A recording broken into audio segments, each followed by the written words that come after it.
Let's get it. 580 Sports Talk on a Tuesday afternoon.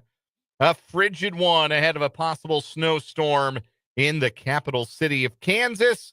And this is the sports voice of Kansas, 580 WIBW, FM 104.9, online at 580WIBW.com. And a special hello to those watching us on our live video stream. You can catch us on our YouTube channel, 580 Sports Talk, and on our Facebook page, WIBW News. How's everybody doing out there? We had a day to shake off the sting of Super Bowl 59. Hopefully everybody's doing a little better, carrying their head a little higher on this Tuesday. I am Dan Lucero. Brendan Dworzynski is with me. Spencer Dupuis will be along in a bit. We've got 3 hours of a 580 Sports Talk coming your way tonight, followed by a night of college hoops. Big one tonight for the Kansas State Wildcats as they host another top 25 ranked team at Bramlage Coliseum, the Arizona Wildcats coming to town. Who are we? The Wildcats. Who are we going to beat? The Wildcats. It is Wildcat on Wildcat crime tonight at the Octagon. 7 o'clock tip-off, 6 o'clock pregame coverage coming up right here on your home for the Wildcats and K-State Sports Network, 580 WIBW and FM 104.9. You making the trip out tonight? I am not. I am not. Got a kiddo's a little bit under the weather, and my wife could use the assistance. So I was going to say, if you were going to make the trip, make sure you heckle Tommy Lloyd for me. Actually, I think in order, Tommy Lloyd would be second in line for getting heckled after Caleb Love. So if you're going to the game, don't say anything inappropriate. I'm not asking you to say something like horrendous to the man, but, you know, hey, Caleb, remember that time you went 5 for 24 in a national championship game? Just things like that. Pepperidge Farm remembers. My least favorite player in college basketball. He's not very pleasant to watch. And that's in a sport with Kirk Kriisa still playing. Is he really like playing, or is he hurt? He might actually be hurt. I think he was injured at one point. No, that might mean another year. Yeah. No timeline for return for Kirk Kriisa. He might get an injury red shirt. Oh, great. That's what the sport needs. Dude, get a job. UPS is hiring. Go play in Estonia. He'd be a legend in Estonia. He already is a legend in Estonia. I'm sure he is. That's where he's from. It's K-State and Arizona tonight. And don't stray too far from that radio dial if you want to go tonight. I got a pair of tickets that I just ended up with for K-State Arizona tonight. I may not be making the trip, but you might be going if you're able to make it out to Bramlage tonight. I'll hook somebody up with a pair of tickets. I'll do it this hour. Be listening for your cue to call. I almost gave out the phone number already. Don't call yet. I'm not giving them away yet. I'll let you know when I am.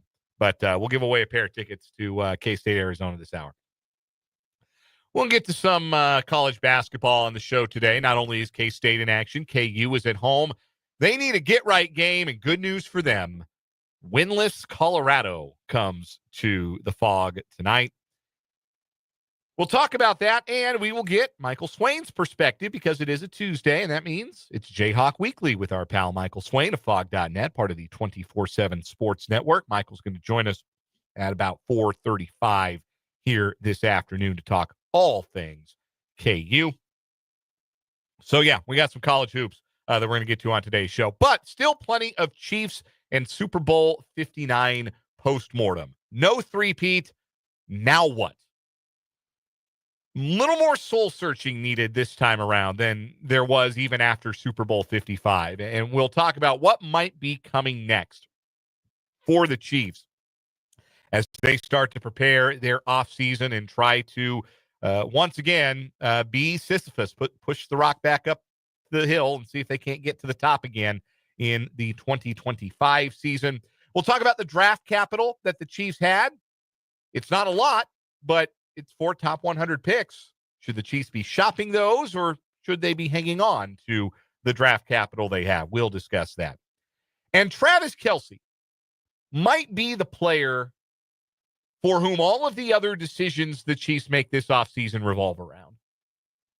Because right now, it is not a sure guaranteed bet that Travis Kelce is going to play in the 2025 season.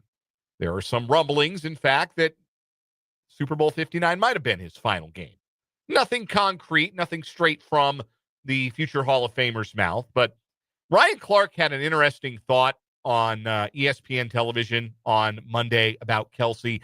We're going to play that audio, and then we're going to maybe commit an act of sacrilege and say, would the Chiefs be better off if Travis Kelce decided to call it quits? Would that be the best thing for the Chiefs moving forward?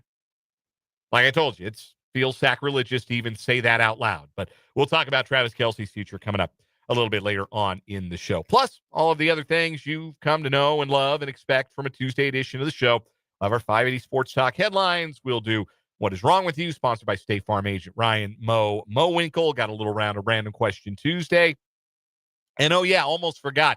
Coming up at the bottom of this hour, because he was unable to join us yesterday due to travel delays. But we will speak with our NFL insider, Matt Verderame from Sports Illustrated and SI.com. Matt will join us at the bottom of this hour. We'll get his perspective. He was on site at Super Bowl 59. He was in the Chiefs locker room immediately following their 40-22 loss to the Eagles.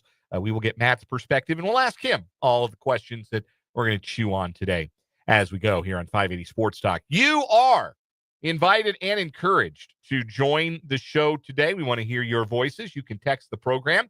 The text line is 785-272-9429. That is 785-272-9429. You can also join us once again on our YouTube channel, 580 Sports Talk. Stream the show live, and as you do, there is a live chat function, both in the web browser and on the mobile app. If you're logged in to YouTube, you can interact with us and interact with your fellow listeners as we go along throughout the program. We look forward to hearing from you today. Hello to Vance and Clayton and everybody else who will join us throughout the day in the YouTube live chat.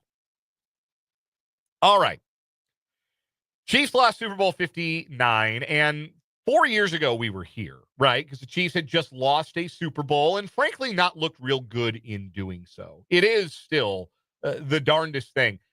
The only other team to lose Super Bowls by as wide a margin as the Chiefs have lost their 2 Super Bowls in the last 5 years,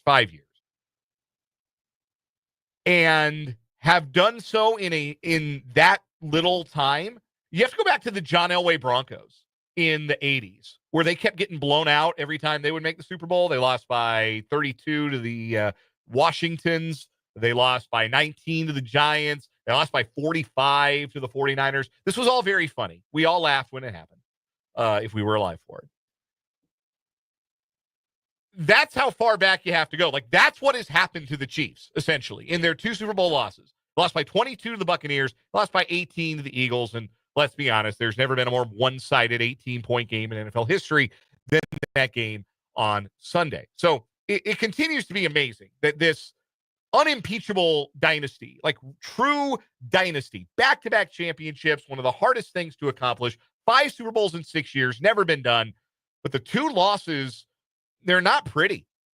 And if you go back to Super Bowl 55, that game did not require much in the way of soul searching. The aftermath of that game, it was very clear to see what had gone wrong for the Chiefs. The offensive line had eroded due to injury to a point where it was untenable, and it could not keep Patrick Mahomes upright in the biggest game of the season. So the response then coming out of that game was really simple. We can't let that happen again. We have to invest in the offensive line. We have to make sure that we're fortified up front so that we don't have to experience that again.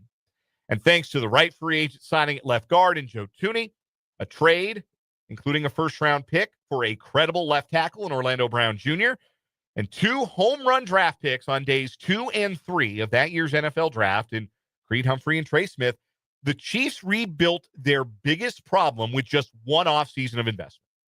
That's all it took. 1 offseason of investment, and they fixed the problem. And that group, Thuney, Creed Humphrey, and Smith particularly, helped anchor what we've seen the last 4 years from the Chiefs. 3 AFC championships out of 4 AFC championship games and 2 Super Bowl wins. Sunday's loss, though, is different. And Sunday's loss is different because it exposed just how far behind the Chiefs have fallen talent-wise from a team like Philadelphia, and just how reliant they've become on Mahomes making things work. this entire season, we talked about it yesterday, kind of came down to, as long as we're in the game in the fourth quarter, 15 will win it for us. And he's that great. He makes it work a lot of the time. But we saw the limits to that exposed rather brutally on Sunday night at the Superdome. So what that means, I feel like, is that there is no, like, you know, those Chumbox ads at the bottom of like every article and every news resource you see anymore on the internet, where it's like, hey, lose 80 pounds or meet hot single moms with this one weird trick. Doctors hate this one simple trick. There's no one weird trick for the Chiefs this offseason to fix what has become a talent disparity. They have not been, I believe, as talented a roster. They're certainly not as talented as the Eagles. And I think they've given ground talent-wise to teams like Buffalo and Baltimore. Now, they have continued to beat those teams. This is not to suggest that there is a chasm, a growing chasm between the Chiefs and the rest of the NFL's powers that would be. But team's got some problems. This team's got some depth issues at a lot of different positions. It's not as simple as saying, well, yeah, just fix the offensive line and we're good. That was the case after Super Bowl 55. I don't think that's where we are going into this offseason. You know, it's interesting that you bring up that point about, well, they're still beating the Bills and the Ravens and the Bengals and whoever, but those teams have, and specifically talking about Buffalo here, gained some ground on the Chiefs. I shared this before the season. We had a chat about this, I think, during training camp. It's easier to win the Super Bowl out of the NFC, even if the team, like the top of the NFC, is not as good as the top of the AFC. You know why? Because if you're the Chiefs, even if you're the best team in the league, you get beaten up badly over the course of 17 games already. But then in a postseason, you went up against a really good Houston defense. And then you went up against a really good Buffalo Bills team. And then you still had to go and win the Super Bowl. A Bills team that you had already lost to once this year that you knew was going to play against you close. You're the Eagles. Yeah, you had to beat the Commanders, who had a really good year. You had to beat the Packers, who were a solid team all year. But you didn't have to go through the same kind of gauntlet that the Chiefs had. And the Chiefs even got lucky that they only had to face one of either Buffalo or Baltimore. Got lucky to a degree in that sense. So it's hard in the AFC to continue to have that sort of dominance because there are so many other teams that are, you know, nipping right at your heels constantly. I really hope this offseason is a chance for the Chiefs to course correct and try to steer back into what they were in 18, 19, 20, because and I guess 21 to a degree as well. At 21, they were trying to run the older stuff, but they were facing the new defenses that just said, yeah, we're going to run the Fangio stuff. And fittingly, nobody runs the Fangio stuff better than who? Vic Fangio himself, who's still innovating it. But we're going to play too high. We're going to say, yeah, you can throw it underneath. Fine. We'll give up 8 yards on a slant to whoever. We're not going to let you throw for 45 yards to Tyreek Hill over the top. We're just not. And it took a year. Chiefs still got to the AFC Championship game, but I think anyone would tell you it still took them a year to figure out how do we actually manage this. Then 22, which I still think is the best overall season. Maybe not the most spectacular statistically, but the best overall season of this era for Chiefs football.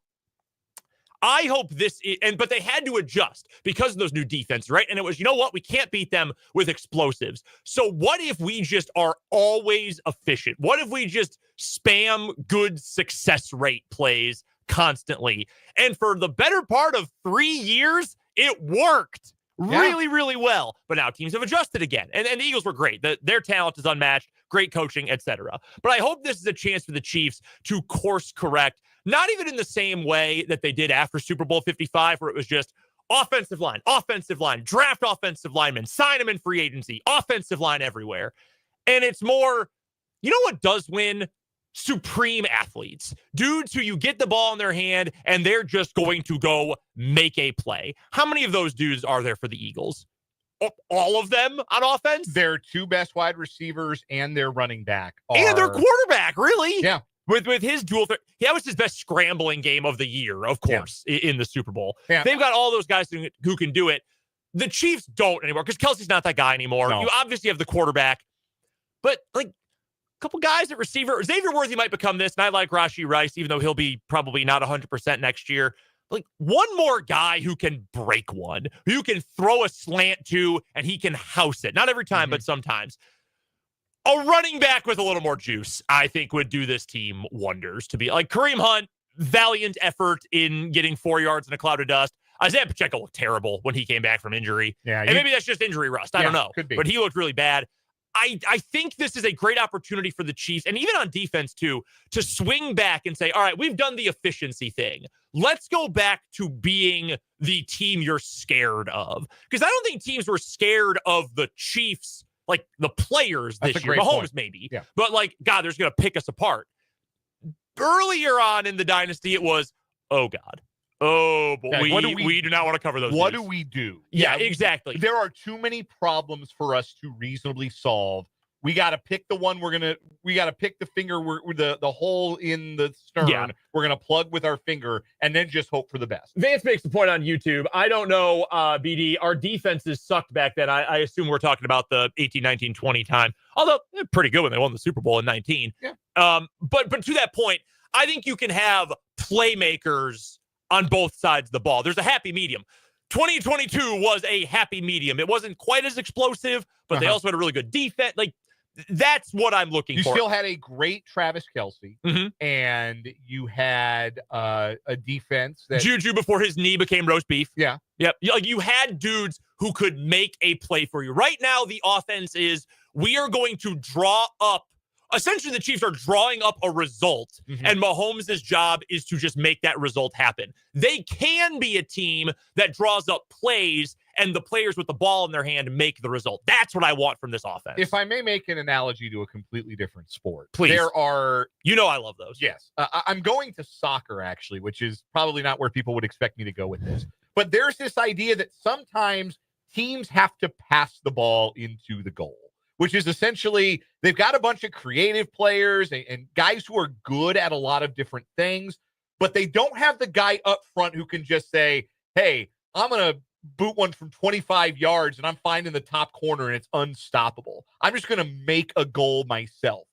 It's really hard against teams who are good and connected defensively to just pass the ball 25 times and, oh, hey, look, it's in the back of the net. Now, sometimes you just need that dude to take it at midfield, dribble a couple of times, and go, wanga, and that sucker is top bins. Like, you need that guy if you're going to be truly great. And the Chiefs, you're right. They have the quarterback, but they do not, downfield, have the person that the quarterback can give the ball to that can put it in the upper 90 from 20 yards, that can score from anywhere on the field. They don't have that. They had some brand names on this year's team. They had guys who used to be able to do that, but they did not have guys who could do that this year. And I do wonder if that's the big swing that this team takes this offseason. If there is a big swing, they could, and we'll talk about their draft capital in a bit, but they could just decide to sit with what they've got, their 6 total picks, and say, hey, we'll address defensive back depth. We'll address, we'll address the offensive line with a couple of picks, maybe our number 1. Maybe we'll use one of our day 3 picks, see if we can't move up in round 2 and get something, or a future day 2 pick and see if we can move up.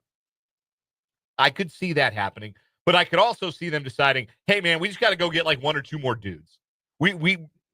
The unified theory of dudes, it holds forth, and the Chiefs have the ultimate dude, but the problem is, unlike like basketball, where it's 5-on-5, this is 11-on-11. There's a lot more interconnected, and it can't just be one dude. Even if that dude is the dude of dudes, we saw on Sunday, it can't just be that.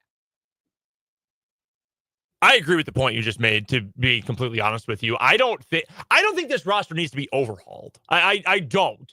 I think, I'm trying to come up with a theoretical free agent who the Chiefs could add. I know it's not a good free agent class, but okay, should you throw at least probably a couple draft picks at the offensive line, 1 late for depth and 1 early, take a swing and a tackle? Yeah, you probably should.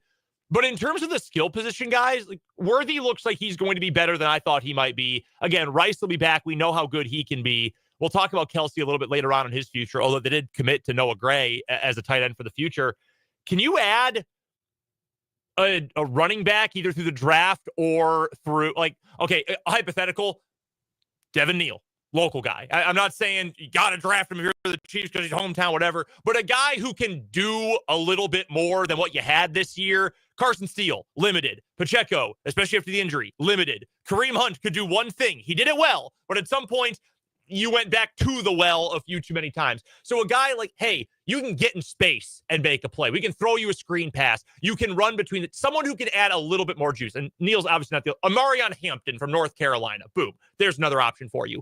And like one free agent pass catcher, a guy who you know is going to get yards after the catch. Like we can throw you a swing pass. We can throw you a quick in, and you can go make something happen with it. Just those two things, and we're only talking offensively here, I think would change the entire game for this offense. I really do.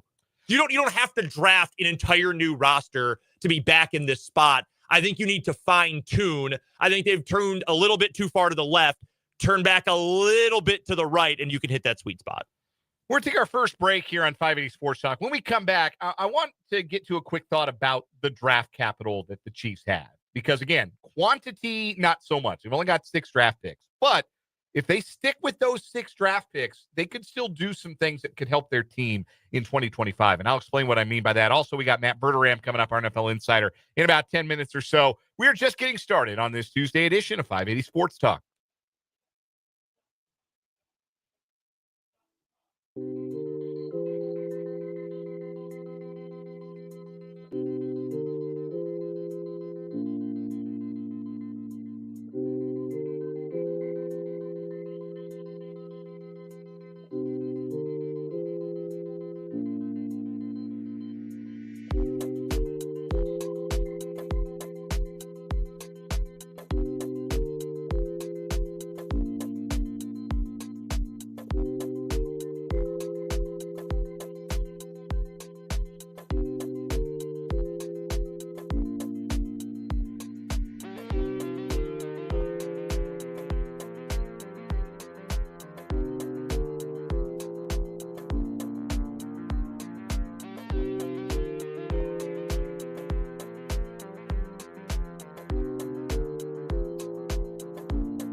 Back on 580 Sports Talk. That's Dan. I'm Brendan. Thanks for hanging out with us on this Tuesday afternoon. One thing I wanted to bring to your attention, Dan, just kind of to hammer home the point we were making about adding a little more juice to this Chiefs offense at the very least. Defense, we'll get to that in time as well. And I know we're going to talk about the draft here in a second.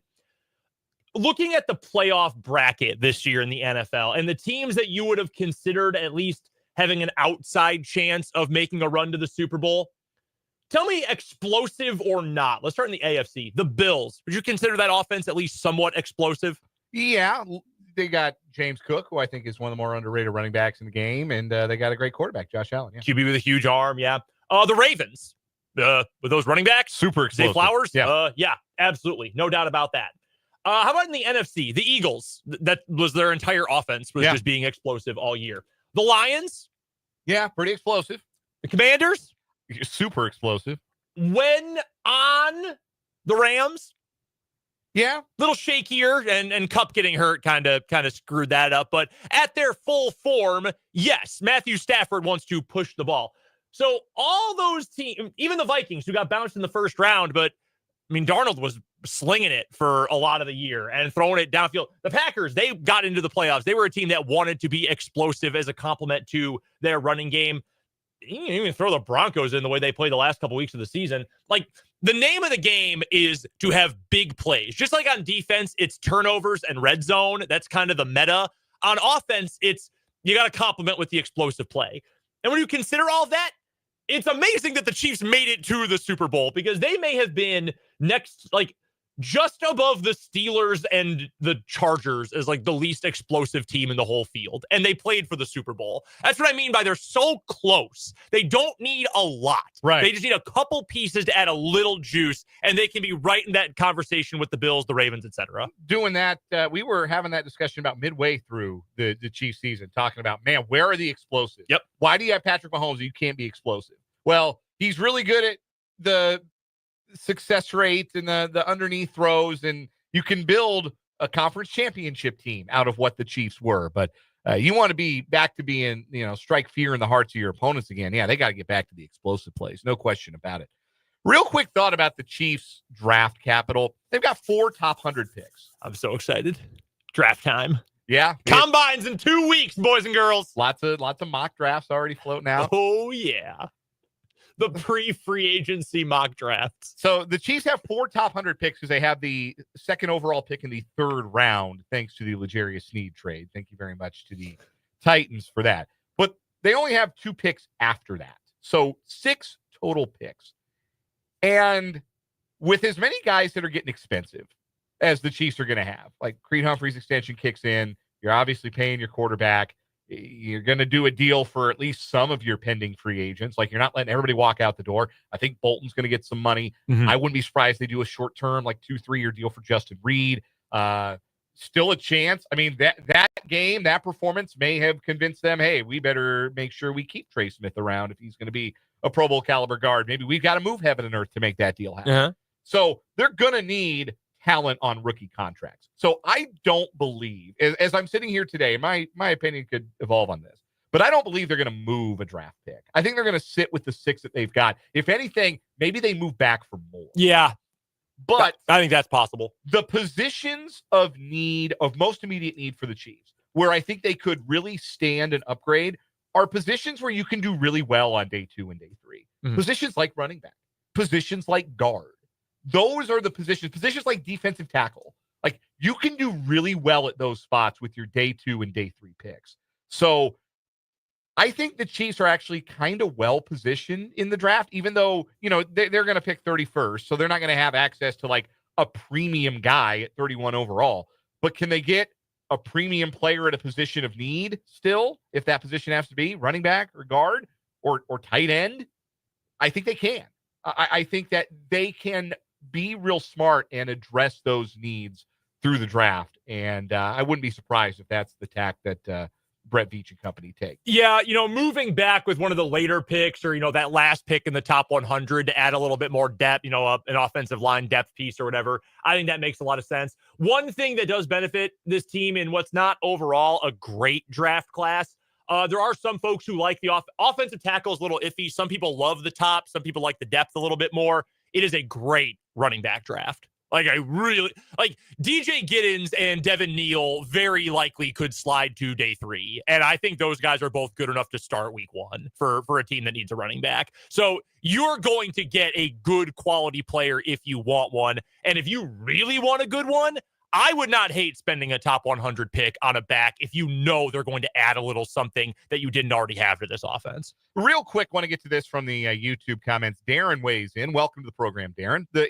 Chiefs Darren? Chiefs had explosive playmakers this year, the main one being Xavier Worthy, and they did not utilize him for his speed all year until the Super Bowl. Now, I would push back a bit and say they did not utilize his downfield speed until the Super Bowl. I think they tried and just didn't have the connection between Mahomes and Worthy, rather notably for the better part of the start of the season. But you're absolutely right. This is a team that, and I think in the Super Bowl, it was really laid plain.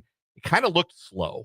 Kelce's slow now. DeAndre Hopkins doesn't have the top end speed. Yeah. Juju Smith-Schuster, his knees are shot. Like, they look slow on offense. They have speed at running back either. The fast guy was Worthy, and they absolutely need they have a need for more speed. There's no question about that. Straight line speed and play speed are two very different things, and the Chiefs did not have enough of the latter. Thanks for the comment, Darren. We appreciate you. We're going to talk to Matt Verderame, our NFL insider, next on 580 Sports Talk.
We are joined on the Fleming Place Wine and Spirits hotline by our NFL insider, Matt Verderame from Sports Illustrated and SI.com, who covers the National Football League there. You can also find his subscriber-only Patreon, the Matt Verderame Show, and catch him on That Football Show on the Kansas City Sports Network. He joins us every week here on 580 Sports Talk. And Matt, you had the opportunity to be in the losing locker room following Super Bowl 59. You were in the Chiefs locker room and got some reaction and wrote a piece on that at SI.com.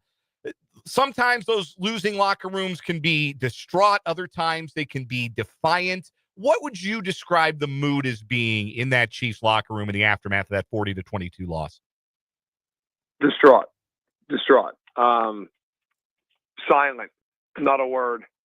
I was in there probably for 20 minutes, 25 minutes, and I could probably count on one hand how many words I heard anybody say, unless they were speaking to a reporter. Just, I think, a little stunned, a little ashamed, bewildered. I think all those things fit the bill. They did not expect to lose. They certainly didn't expect to lose like that. And I think, look, everybody in that room realizes, for different reasons, that things are about to change. And whether or not that is, a guy like a Trey Smith or Justin Reed who's hitting free agency and you don't know what's going to happen, whether that is a Patrick Mahomes who is sitting there thinking about maybe his own personal legacy and how that's going to be affected, whether it's just a good player on the team, a great player on the team, like Chris Jones, who says, I'm never going to have another shot to three-peat again. This was our opportunity, and we not only blew it, we embarrassed ourselves in the process. I mean, it was a very tough loss to take for that team. Is it as simple as the Eagles just had more talent? I mean, because you told us on Monday before the Super Bowl that the ball game was going to be whether or not the Eagles could get pressure with 4, and my goodness, did they? And that was the whole ball game. They completely jammed a stick in the bicycle spokes of the Chiefs offense for 60 minutes, and it's the most lopsided 18-point football game I've ever seen. But did the Chiefs look at that and say, hey, we were not as good as that team? Or do you think that was a team that really felt like that should have gone a different way? We just performed poorly. Yeah, look, I'll stand by what I said all week long, which is that I don't think the Eagles are more talented than the Chiefs. Like, I know you'll walk away from that game. Maybe, come on, how could you say that? The Chiefs were 17-1. Like, they beat the Bills and they didn't get lucky to do it. They beat them. Like, they were 2-time defending Super Bowl champions. I don't think the Chiefs were outgunned in that game. I thought the Chiefs had a horrid game plan. Matched it with the worst game I've ever seen Mahomes play. And then, look, when you don't block anybody all night long, you're going to get smoked. I don't care who you're playing. I wrote on Friday, if the Eagles are going to win this game, it's going to be because the front four is destroyed. That's how this game goes if Philadelphia wins. And that's what happened. Barkley did nothing. Hurts played very well, but the defense did enough in that game. If the offense had played halfway decent, they certainly could have won. But the offense did nothing but vomit all over itself for most of the game. And I think, look, they all have to wear this. Kelce, there's a lot of plays, even watching in real time from up top, where I'm never going to question his effort. But he either looked really slow or, frankly, did not look that engaged when he had the blocks on certain plays. Mahomes, I can't imagine a worse pick than the pick 6 he threw. One of the worst throws I've ever seen him make. The second he started to cock his arm, I knew he was going to get picked off from where I was sitting. Andy and Matt Nagy, you can't have a worse game plan than that. They never adjusted. They never tried to run the ball. They basically shelved Kareem Hunt. They basically said, we're not going to chip. We're not going to help. We're just going to put our 5 guys in there, and hopefully it works out. If it doesn't, we have no plan B. Like, I think if you played that game 10 times, I think Chiefs probably won 4 or 5 of those games. But they don't play 10 times. It's not a best of 7 in the NFL. And the Eagles had a very, very good plan. The Chiefs had an atrocious plan. The Eagles played great. The Chiefs were hideous. That's the end result. After the Super Bowl 55 loss, it was very obvious what the Chiefs needed to do to overcome the weaknesses that had brought them to their knees against the Buccaneers in that game. What do you think this Super Bowl 59 loss makes plain to Brett Veach and to Andy Reid about what needs to happen this offseason to get the Chiefs back to the top of the mountaintop? So this is where I think it's important not to overreact, because it's very easy. Look, I understand anybody who's out there listening who goes, "Look, I just watched my team get beat by 1 million points in a Super Bowl, and I'm mad and I'm angry and I want them to do this, that, and the other." I think there's a few things they've got to do, okay? And we could talk about who they've got to resign and all that kind of stuff. We've got some time for that. But overarchingly, they have got to figure out who the hell the left tackle is going forward. They have now played in 5 Super Bowls in the last 6 years and have had a different left tackle for every single one. And I think at some juncture, you've got to be realistic here. Like, the answer is not on that roster. It's not. Kingsley Suamataia is not a tackle in the NFL. He can't move. I mean, I know he's a rookie and people want to give him time. I think he might turn into a guard. He can't play tackle. Wanye Morris, I think, is an NFL player. I think he's a legitimate swing tackle. That's what he is. And that's fine. You drafted him like the 100th overall. That's fine. But that's what he is. They need to find a real, legitimate next 5 to 10 years left tackle. Like, that's what needs to happen this offseason. And that's not easy, but that is number one. Number two, they have a really, really, really good young receiver tandem in Worthy and Rice. That offense needs to go through those guys next year. And that offense has got to stop being what it's been the last 2 years, partially because of their own limitations, partially because I think the way that, frankly, the offense has been designed. They got to stop with this every pass is 4 yards.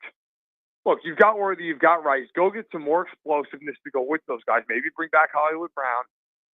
Go get some explosiveness in the running back position, in the running back room, and be aggressive. You know, the Chiefs have kind of the last 2 years, and again, part of it is they haven't had the receivers or the guys who have been good have been rookies. They need to dictate play to the other team. And the last 2 years, they have not done that. And to their credit, they've had overwhelming success despite that. But that needs to be, they need to get back to being the team that they were even in 2022, where it's like, look, Mahomes is going to throw for 350 and there's nothing to do about it. And that they've gotten away from. I think if I'm Brett Veach, it's left tackle, and it is speed everywhere else on that offense to go with Worthy and Rice. Matt Verderame is our guest. He covers the National Football League for Sports Illustrated and SI.com. You can also find him on the Matt Verderame Show, on Patreon, as well as that football show at the KC Sports Network. Joins us on the Fleming Place Wine and Spirits hotline, usually on Mondays, but Tuesday this week to break down all things NFL. I want to revisit the running backs and the running game from Sunday a little bit, if you will, Matt. Number one, because you mentioned, the Chiefs never changed things up, never committed to the run. Number one, do you think that was more about them just being stubborn with the game plan, or do you think that was more about what the Eagles were doing to just not give them a chance? And secondly, and you already sort of answered this, do you think it would make sense to use one of their 4 top 100 picks on maybe some top-end running back talent come draft time? Yes. There's a great running back class. And if I'm the Chiefs, I want a guy who I feel like can hit a home run, and I want a guy who can catch the football. Okay, they don't need to draft Saquon Barkley. I mean, that'd be great for them, but they don't need to draft that guy. Can they draft their version of Bucky Irving? Who had 1,100 yards this year for the Buccaneers and had over 5 yards to carry? Can they go draft that guy? What about just drafting the young version of Kareem Hunt? I mean, they need to draft that guy. They need to draft somebody who, when they're in the backfield, you have to account for him meaningfully. And they don't have that guy on the roster right now. P. Ryan, I don't expect to be back. I don't know if Hunt will be. Pacheco's entering the last year of his contract. I can't imagine he's a long-term fix there. They need to get speed. They need to get better at that position. And then as far as the game goes, I don't understand how you can come into a game, see that pass rush, and your answer to that is to just be unbelievably predictable and throw into it every single play.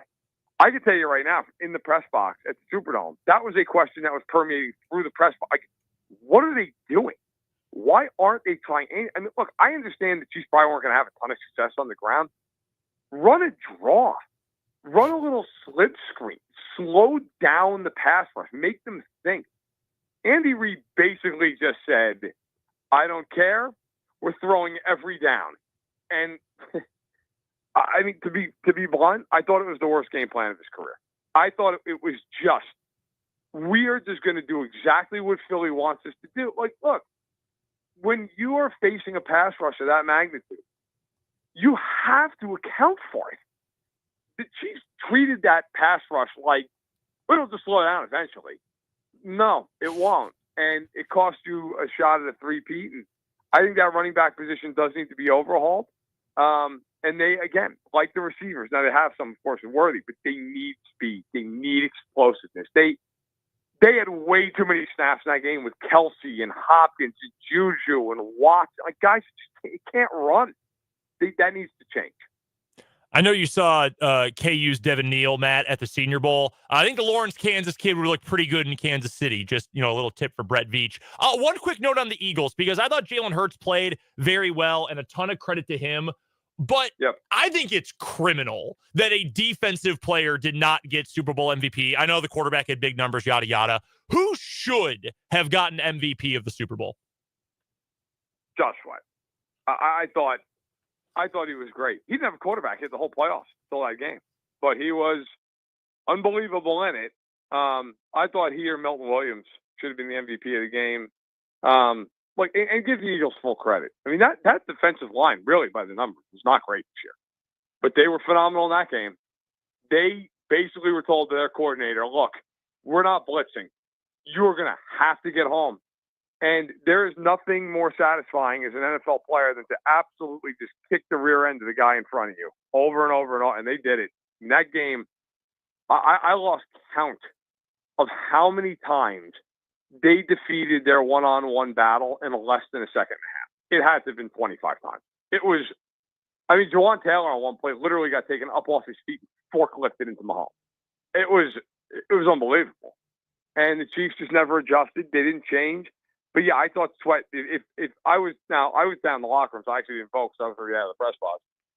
Had I voted, I would have voted for Sweat.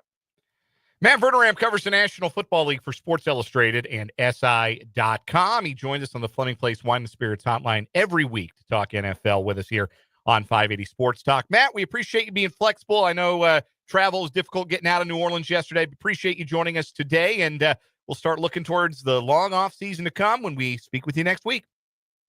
Sounds good, guys. Take care. That is Matt Verderame. We will take one final timeout, come back, and wrap up this 3 o'clock hour with some Random Question Tuesday.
Quick round of random question Tuesday here on 580 Sports Talk. Brendan, hit us. All right, maybe we need a little more time for this one, but where can you never go back? Whether that's because you are literally banned from that place, maybe that was your old haunt with your ex and too many memories there, can't go back. Where's a place where you can never go back? Place where I can never go back. So there's a chain place in Nebraska called Amigos King's Classic. They do burgers and they also do Mexican food. Hell yeah. Great concept. I got the worst food poisoning I've ever gotten in my life from that place. So I can never go back to an Amigos King's Classic. That's a pretty good one. I've never been kicked out of too many places in my life, so I don't know if that really applies. Lawrence. I'm trying to I don't know if there's anywhere in particular that's like, oh my God, if I ever went back there, the memories would come flooding back in the worst way. Like probably any of my old Lawrence bar haunts. Like I can't imagine. I just found out the Cave is still open under the Oriat Hotel. I drove up past it yesterday. I had my speaking engagement with the KJHK sports staff yesterday. I was like, wow, the Cave is still here, huh? I'm going to walk right past it as fast as I can. Not great memories at that particular establishment. I feel you there. All right, we got to take a timeout. 4 o'clock hour. We're going to talk about Travis Kelce's future. We'll talk to Michael Swain of Fog.net. But first, I need caller number 4 to 785-272-9429. Caller number 4 to 785-272-9429. Sending you to Bramlage tonight with 2 tickets to see K-State take on Arizona. 785-272-9429. I need caller number 4 at this break. Come on back with us for more 580 Sports Talk.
Well, let's get it. Hour number 2 of 580 Sports Talk on this Tuesday afternoon. Dan Lucero, Brendan Dorzinski, Spencer Dupuis, gang's all here for the second hour of today's show here on the Sports Voice of Kansas, 580 WIBW, FM 104.9, online at 580WIBW.com, and streaming live on video in living color on our YouTube channel, 580 Sports Talk, and on Facebook at WIBW News. We're happy to have you along, however it is that you are enjoying the program today, and whether you are enjoying it live or via our YouTube video archive on our 580 Sports Talk channel or our podcast on 580WIBW.com and on Spotify at 580 Sports Talk. However you're enjoying the show, thanks for being along. We appreciate you more than we can tell you. This is 580 Sports Talk. Still to come this hour, got 2 new stories on what is wrong with you, sponsored by State Farm agent Ryan Mo Winkle. Also got Jayhawk Weekly coming up. Michael Swain's going to join us bottom of this hour.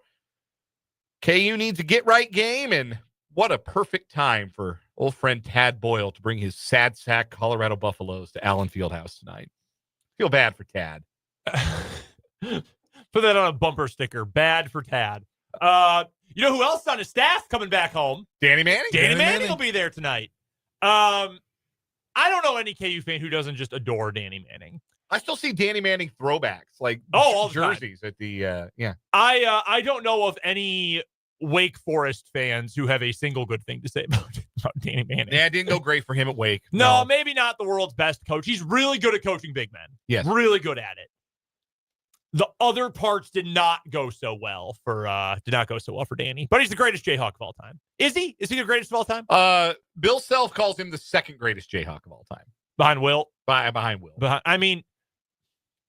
See, it's one of those like best versus greatest arguments as far as I'm concerned. Like, Wilt is the most freakish anomaly of an athlete in like American history, but he only played at KU for 2 years. He didn't play as a freshman and then left after 2 years. Danny played 4 years and led the team to a national championship as a 6th seed. I probably have to lead with Danny, but I get it. If you want to say Wilt, that's fine. Anytime you want to say, oh, who's the best at this basketball thing, you can just say, oh, Wilt, and everyone goes, oh, yeah. So probably inside baseball here, but to get from the press entrance to the media room at Allen Fieldhouse, the press entrance is on the south side. Yep.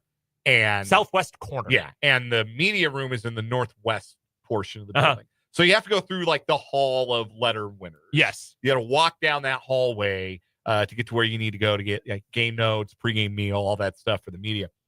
And I was walking through that hallway before one of the games I attended this year, and there was a gentleman looked to be college age and looked to be explaining to a female companion. They were standing in front of the picture of Danny Manning, and he said, "This is the greatest Jayhawk of all time." Now, the greatest Jayhawk in the pros ever was Wilt Chamberlain, and I feel like that's a decent way to parse it if you want. No, I think that's totally fair. Although we do have to make sure to still give Wilt his props for his KU stats because they were also pretty freakish. He averaged 19 rebounds a game in his first season. He's one of those guys, and it could just be because of the era, right? It could just be how far back you have to go for his college career. But there are some guys it is almost impossible to imagine them as college players. Yes, no, that's correct. And it is impossible to imagine Wilt Chamberlain playing collegiate basketball, where his career averages in 2 years, because again, couldn't play freshman back in the day. Had to be on the freshman team for a year, which is insane. So stupid. Yeah. Like you go back in like the college basketball eras, it's like, yeah, so freshmen couldn't play varsity until like the 70s. And then for a while you weren't allowed to dunk. Thanks, Kareem. And then you look at where they had the 3-point line in some of those games. Go back and watch the documentary about the ESPN 30 for 30 about the 1983 North Carolina State team.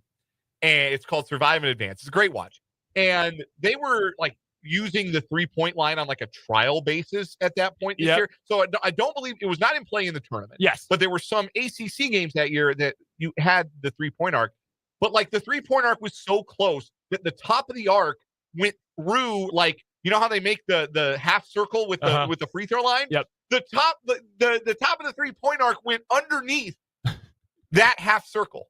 So funny. Like, and now we probably need to move it back again, frankly. Definitely in the NBA need to. Yeah, but, no, that is so funny. If I may be very earnest for a second, by the way, my favorite part of going to KU games, and I've been very blessed to do so as a media member many, many, many times, and as a fan many times as well.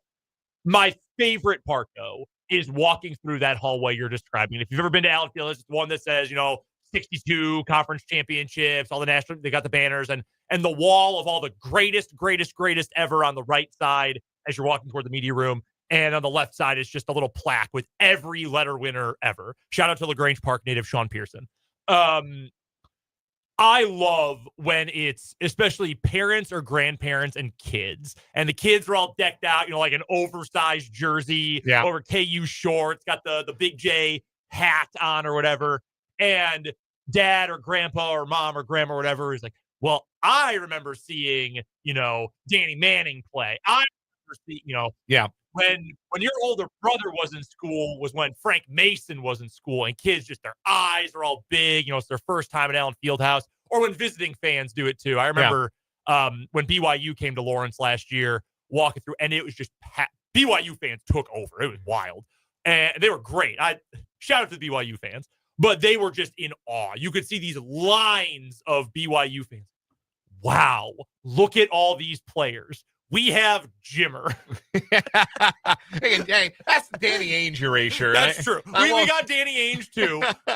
But no, it's just so cool to see people bask in the history for the first time. My favorite part of Allen Fieldhouse. And it is fun to walk that hallway because I'll glance to my left and I'll see a name, a name that will jog a memory or a name where I go, wow, I didn't know that guy played. Like, I remember that guy from the NBA, but I didn't realize he played at Kansas. Or sometimes I look to my left, Brett Ballard. How about that? Yep. Yeah, everybody who ever played a game earned a varsity letter is up on that wall from the Danny Mannings to the Wilt Chamberlains to the Gerald Vicks.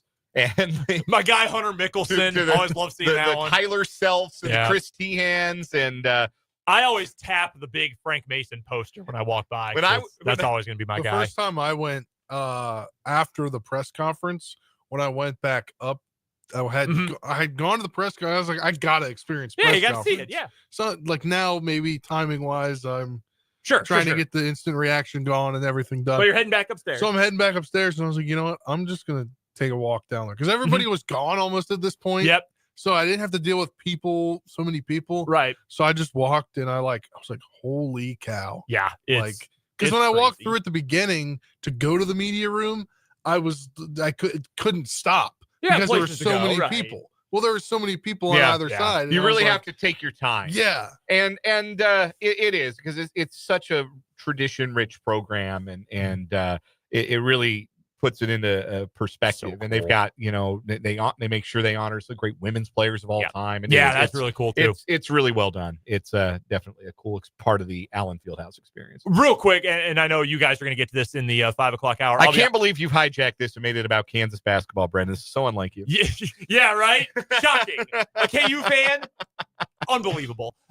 We've talked before about how Bill Self doesn't really have a coaching tree. Like, Danny is the best one, and Danny might also be the worst one between Tulsa and Wake Forest. Him and Norm Roberts. Yeah, Norm had a stint. I almost called him Norm Stewart.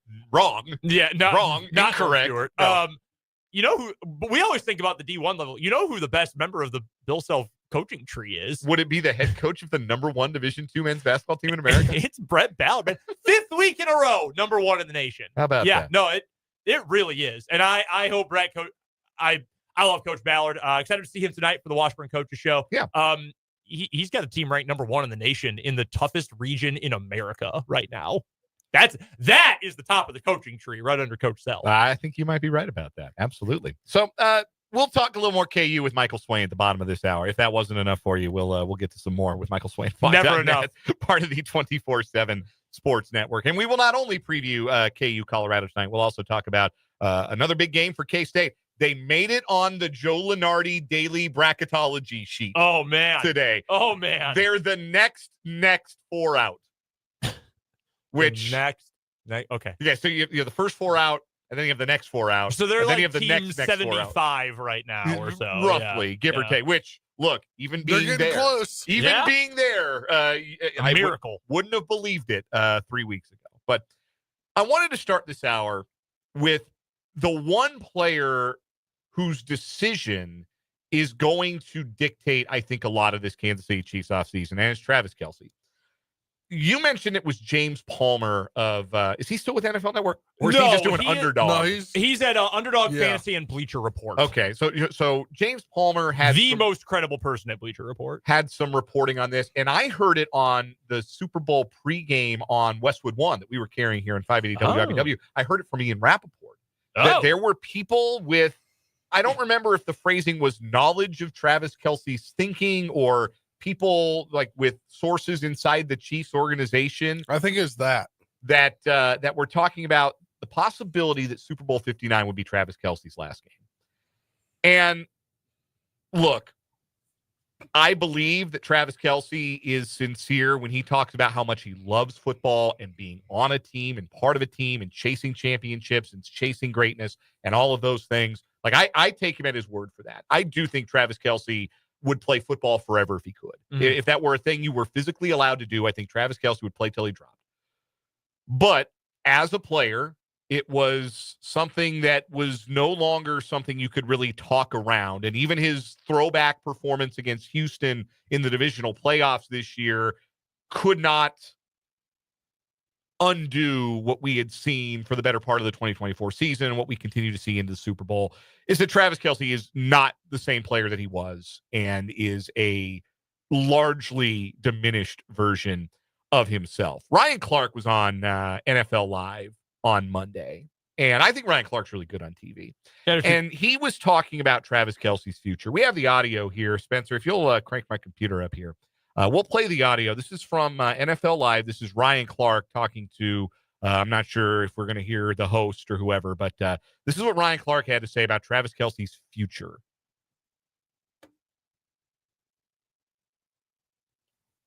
Do we have the audio? Maybe not. Maybe not. It's up. Okay. All right. Our apologies, but so I'll read the transcript then. Ryan Clark on NFL Live. Isn't Trav sort of in the same place as our colleague and friend, his brother, Jason Kelce, was in last year? Still feeling like you can do it, and you still have it, but you know you don't have it like you used to. And it's going to be based on whether or not Travis Kelce understands he's a diminished player and is comfortable with that. When you're at the highest of highs, when you're the best pass-catching tight end in the history of the NFL, it's hard to go in a game like the Super Bowl, have 2 drops, not have any impactful catches or any impact on the game. Can Travis Kelce go forward in 2025 and be that person, especially when so many lucrative opportunities await him in his second career? Now, that's unique to Travis Kelce when kind of considering for a veteran player, well, what's my next act? Like Travis Kelce knows what his next act is. It's going to be television, movies, whatever he wants. He will continue to be in the public eye, and you're not getting rid of him anytime soon as far as any of that goes. Mm-hmm. He knows what life after football looks like. A lot of guys who hang on for too long, they don't know. And that's a reason that you hang on in your career for longer than you ought to. But being a diminished player is the reality. Whatever the Chiefs get from Travis Kelce in 2025, there's a good chance it's not even as good as what they got from him this year. Yep. And I think that if the Chiefs were honest with Travis Kelce and said, look, you're the best guy in that locker room. You read about Travis Kelce, and he has said this, and everybody who's played with him says that is one of the great teammates of all time. Just as far as a guy in the locker room, a presence, a teammate, he is one of the truly great teammates. And if the Chiefs went to Travis Kelce and said, we believe that you still have a place as a presence on this team, and still have some ability that you can utilize, but we need to also start to figure out what our offense is going to look like without you, and that may mean you play a diminished role. That may mean you're in on 45 to 50% of the snaps next year instead of being in on 75 to 80. He played a lot of snaps. He played more snaps this year than he did last year as a percentage. I thought that was the whole thing going into this year, right? Am I wrong for thinking that we were talking about this a year ago? I think we may have thought that was how it was going to go for Travis Kelce, but it was emphatically not how it went for Travis Kelce. He ended up playing, again, more snaps by percentage this year than he did last season. He played 84% of the regular season snaps this year, as opposed to 77 the year before that. In fact, it was more of a percentage of snaps than he had played in a season since 2020. And maybe that was an acknowledgement that, hey, maybe this is going to be my last year. We got a chance to three-peat. I want to be as involved in this as possible. But if the Chiefs said, look, we've got to figure out what this is going to look like without you, because our time to create history with you as a focal point in the offense has passed. And if we're going to continue to be on this run and win more Super Bowls, we got to figure out what the post-Travis Kelce version of this passing offense looks like. Mm-hmm. Would it be the best thing for the Chiefs then to have Kelce as the part-time player? Or would it benefit the Chiefs more if there was a parting of company between the Chiefs and maybe the greatest tight end ever?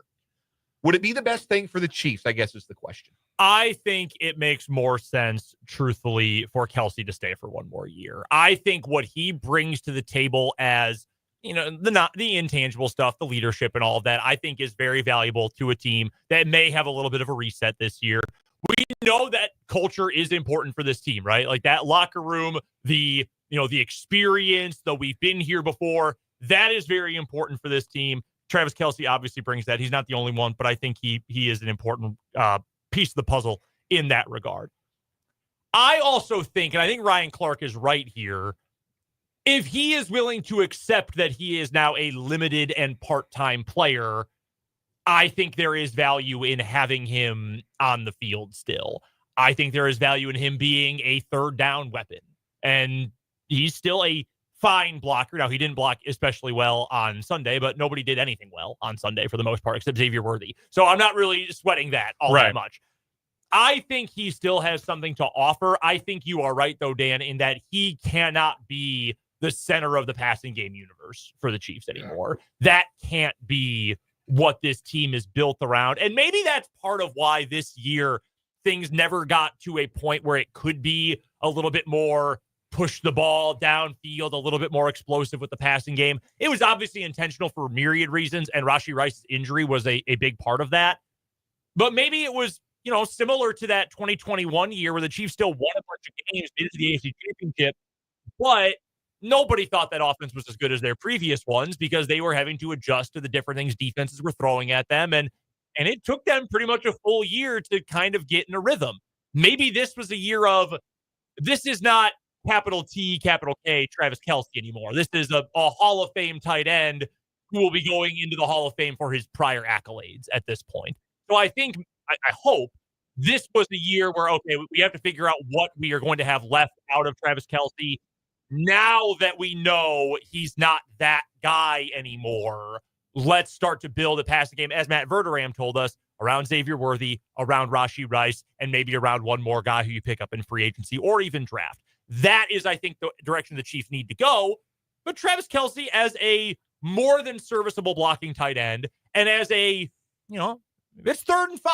Even with who Travis Kelce is now, if it's 3rd and 5 and you're running out a pattern of insert mid-level free agent here, Travis Kelce, Rashee Rice, Xavier Worthy, one running back, and Patrick Mahomes, who would you most, out of that group, who would you prefer to pass the ball to on 3rd and 5? He's still all reliable in that sense. Still Travis Kelce. Yeah, and he still has that mind meld with Mahomes. That'll still be there. We joked about it earlier in the year that Travis Kelce had become Jason Witten. And look, Jason Witten, as much as we make fun of him because he would catch the ball for 9 yards, then fall down, on 3rd and 1 through 9, that's actually very useful. Yeah. And for a guy who's going to bring other things to the table, I think it would make sense if he wants to keep playing to keep him through the end of the contract. I do believe he is going to come back. I think the fact that the Chiefs did renegotiate the contract gave him a little bit of a raise. Because remember that news broke, and, oh man, 4 more years of Travis. Hold on. Yeah. It's actually just a new 2-year deal. They just renegotiated the whole thing, gave him a little pay bump to match the rising salary cap. I think that was intentional. I think he knows he's going to get through the age 36 season and hang it up. And I think as long as he isn't demanding, and I can't imagine he would, demanding that, hey, I need my target share. I need to be number one in tight end target share again. As long as you don't have that, and I can't imagine you would, it's the last guy, pretty good. This is the last guy in the world who would do that. And then the other hard thing for the Chiefs with this is it's not like you can start a succession plan for Travis Kelce because he's one of the greatest tight ends, maybe the greatest tight end ever. You're not replicating Travis Kelce. There is no next Travis Kelce. There is the passing game with prime Travis Kelce, and there is the passing game built around the next great pass catchers for the Chiefs. He is a rebuild in the aggregate player. You're not getting – there is no single replacement. You're spot on with that. But you can find someone who can add some blocking. You can find someone who can go a little bit vertical. That's probably Noah Gray. You're just not going to get all of that. That's why it was such a big deal for the first 4 weeks of the year when Rashee Rice looked like he was going to win the Triple Crown instead of Jamar Chase. We kept hearing on the TV broadcast, right? Travis Kelce taught him the Kelce routes and that wiggle and those sort of, they're slants, but they're not really slants. They're kind of like weird physical slants, and you shouldn't always be open, but you are. Travis Kelce taught that to Rashee Rice.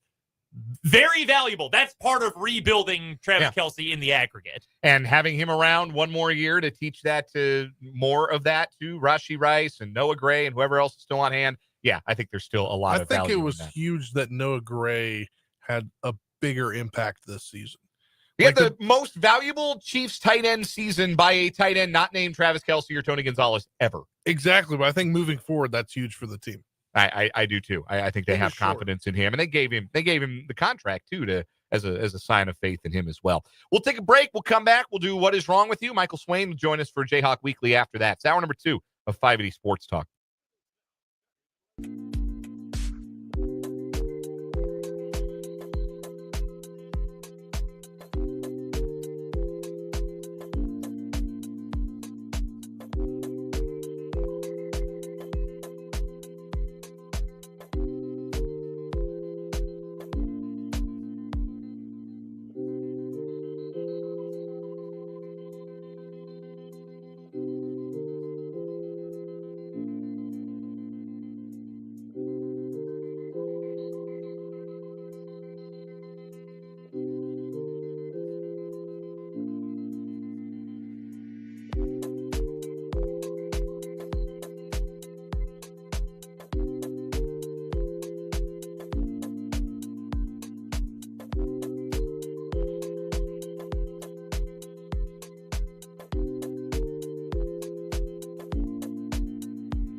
It is What Is Wrong With You time on 580 Sports Talk, sponsored by our buddy Mo, Ryan Mo Winkle, State Farm agent. Check out his website, ryanmowinkle.com. See what Mo Winkle Insurance and Financial Services can do for you.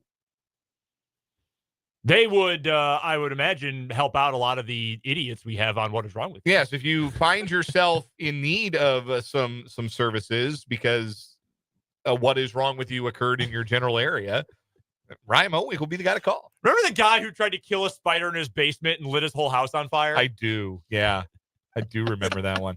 What an all-timer. Our current champion, I fart in your general direction, the woman from Wales who sent videos of herself passing gas to her boyfriend's or her ex-boyfriend's new girlfriend. Up her butt? Like up against her butt. Okay. No, not no. I don't know. I have not seen the video. I don't know. I don't need that. I certainly don't need somebody to send me a colonoscopy on their phone. Anyhow, two news stories today. I'll go first. Brendan, what was the process like picking a wedding venue, you and Abby? What was that like for you guys? We reached out to a handful of places. We set a budget, and once we said, okay, well, these four don't fit that budget, we narrowed it down to two. One had room for us to change in, one did not. So we picked the one where we could change. So, yeah, process of elimination. Right. Yeah, my wife and I toured some venues, and we found the one that we felt like, oh, yeah, we could be really happy here. We can make this work. We make it work within our budget. It was a pretty easy process and did not involve either of us being stabbed. That was not the case for this Wisconsin couple. We meet Kaylee Brantner, who is facing charges of battery and reckless injury after stabbing her boyfriend over a wedding venue dispute. Brookfield, Wisconsin police said the situation started when officers were called to a residence about a reported stabbing, a domestic situation, January 29th. When officers arrived, they found a man on the ground holding a towel to the left side of his neck and Brantner sitting on a couch in the next room. One of the officers said Brantner told him the ordeal started over a disagreement about using their house as a wedding venue. According to the report, Brantner and her boyfriend were exchanging messages earlier in the day that involved his mother and the discussion of possible wedding plans. This led to a disagreement between the couple, and she returned home from work to continue the conversation when things turned violent. A detective said the boyfriend told him Brantner was the one who got physical first when the two were talking and that he was trying to remove himself from the situation. The man said when he noticed Brantner had a knife, he tried to get out the back door, and that's when he felt the stabbing pain. Brantner was taken into custody. From the evidence and statements given at the scene, the 22-year-old is scheduled for a hearing on February 13th. Young love. I would not be marrying this woman. No, that'd be the end of that. I titled this story, "With This Knife, I Stab." I have an opinion on weddings. My wife shared this mostly, and I get it if you have a dream wedding in mind, etc. In the end, you're going to be married. Like, a lot of this stuff doesn't matter. If you want to get married at your house, get married at your house. Who cares? Yeah. It's just do the easy thing if you're that's wrapped up in it. Do the thing that will make you happy. All right, story number 2 today on What Is Wrong With You, brought to you by State Farm Insurance agent Ryan Mo Winkle. Police are scrambling to identify someone who poached almost 100,000 organic eggs from a Pennsylvania protein producer. Like poached is in made eggs Benedict or poached is in stole? Stole. Okay. I think it was a pun. Man, I love eggs Benedict. 100,000 it was definitely eggs. a pun. Thanks, $100K. Cops estimated the street value of the eggs at $40,000. Although, based on the price of eggs currently, that could change rapidly. People are going to be selling bricks of eggs. Investigators say that Pete and Jerry's Organic Eggs was victimized Saturday when one of its distribution trailers was burglarized. The eggs were swiped from outside the firm's headquarters in Greencastle, Pennsylvania, a borough in the south central part of the state. The state police have asked the public to contact them with any leads they have about the theft or who may have been trying to fence 8,333 dozen eggs. Someone took 100,000 eggs. Where do you fit them? Great question. Do you have your own semi-truck? You're probably planning. Yeah, it's like stealing cigarettes. You better have your own. Honestly, I know that area is pretty easy to steal from that area because all you have to do is get on Interstate I-81 and you're gone. You could be in Virginia in 20 minutes. Like, no extradition from Virginia to Pennsylvania. If I do a heist on the East Coast, I'm taking you with me, Spencer. All right, who wins today? The stolen eggs, and we got the wedding stabbing. I thought this egg story was pretty funny, but it's the prenuptial stabbing. Yeah. That's nuts. Does that beat farting over the phone? Fart on me through the phone. Fart me through the phone. My favorite Soulja Boy song. Nah, that one's gotta win again. Yeah, that one's going on. Yeah. Tough week. Fart on me through the phone. Okay, yep, that's our winner. What is wrong with you? Sponsored by Ryan Mo Winkle, our pal, our State Farm agent, Mo Winkle Insurance and Financial Services, RyanMoWinkle.com. Jayhawk Weekly and Michael Swain next on 580 Sports Talk.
We are joined on the Fleming Place Wine and Spirits Hotline by our friend Michael Swain, Kansas beat writer for Fog.net, part of the 24/7 Sports Network. Become a VIP subscriber today at 24/7 Sports and get access to all of Michael's VIP inside info about the Jayhawks. Michael, what do we have to do to save our alma mater student newspaper? Why are we letting the biggest nerds on campus try to take away student journalism? I feel like this is the third time this has happened. At Maybe least. I'm wrong, Brendan. Yeah. I remember, when I was a student, the same sort of issue came up and it got shot down. It's silly. It's silly. And it's very interesting that, we probably get into a broader conversation about it, but you got people that make decisions that are trying to get rid of people that keep them in check. Right. That's what this comes down to. And I think that's a terrible look, and it is not a good sign generally to have that happening anywhere on a college campus, anywhere in the country. So not great, but I have faith that good will prevail. Common sense, hopefully. Yeah. Yes. If you're going to Allen Fieldhouse tonight, make sure you support the fine folks repping the UDK. Absolutely. Save the Kansan. Great note to start this on, because it's I guess a little bit more pleasant than getting to what has happened on Saturday, the Kansas basketball. The fall of the First Amendment or a bad sunflower showdown?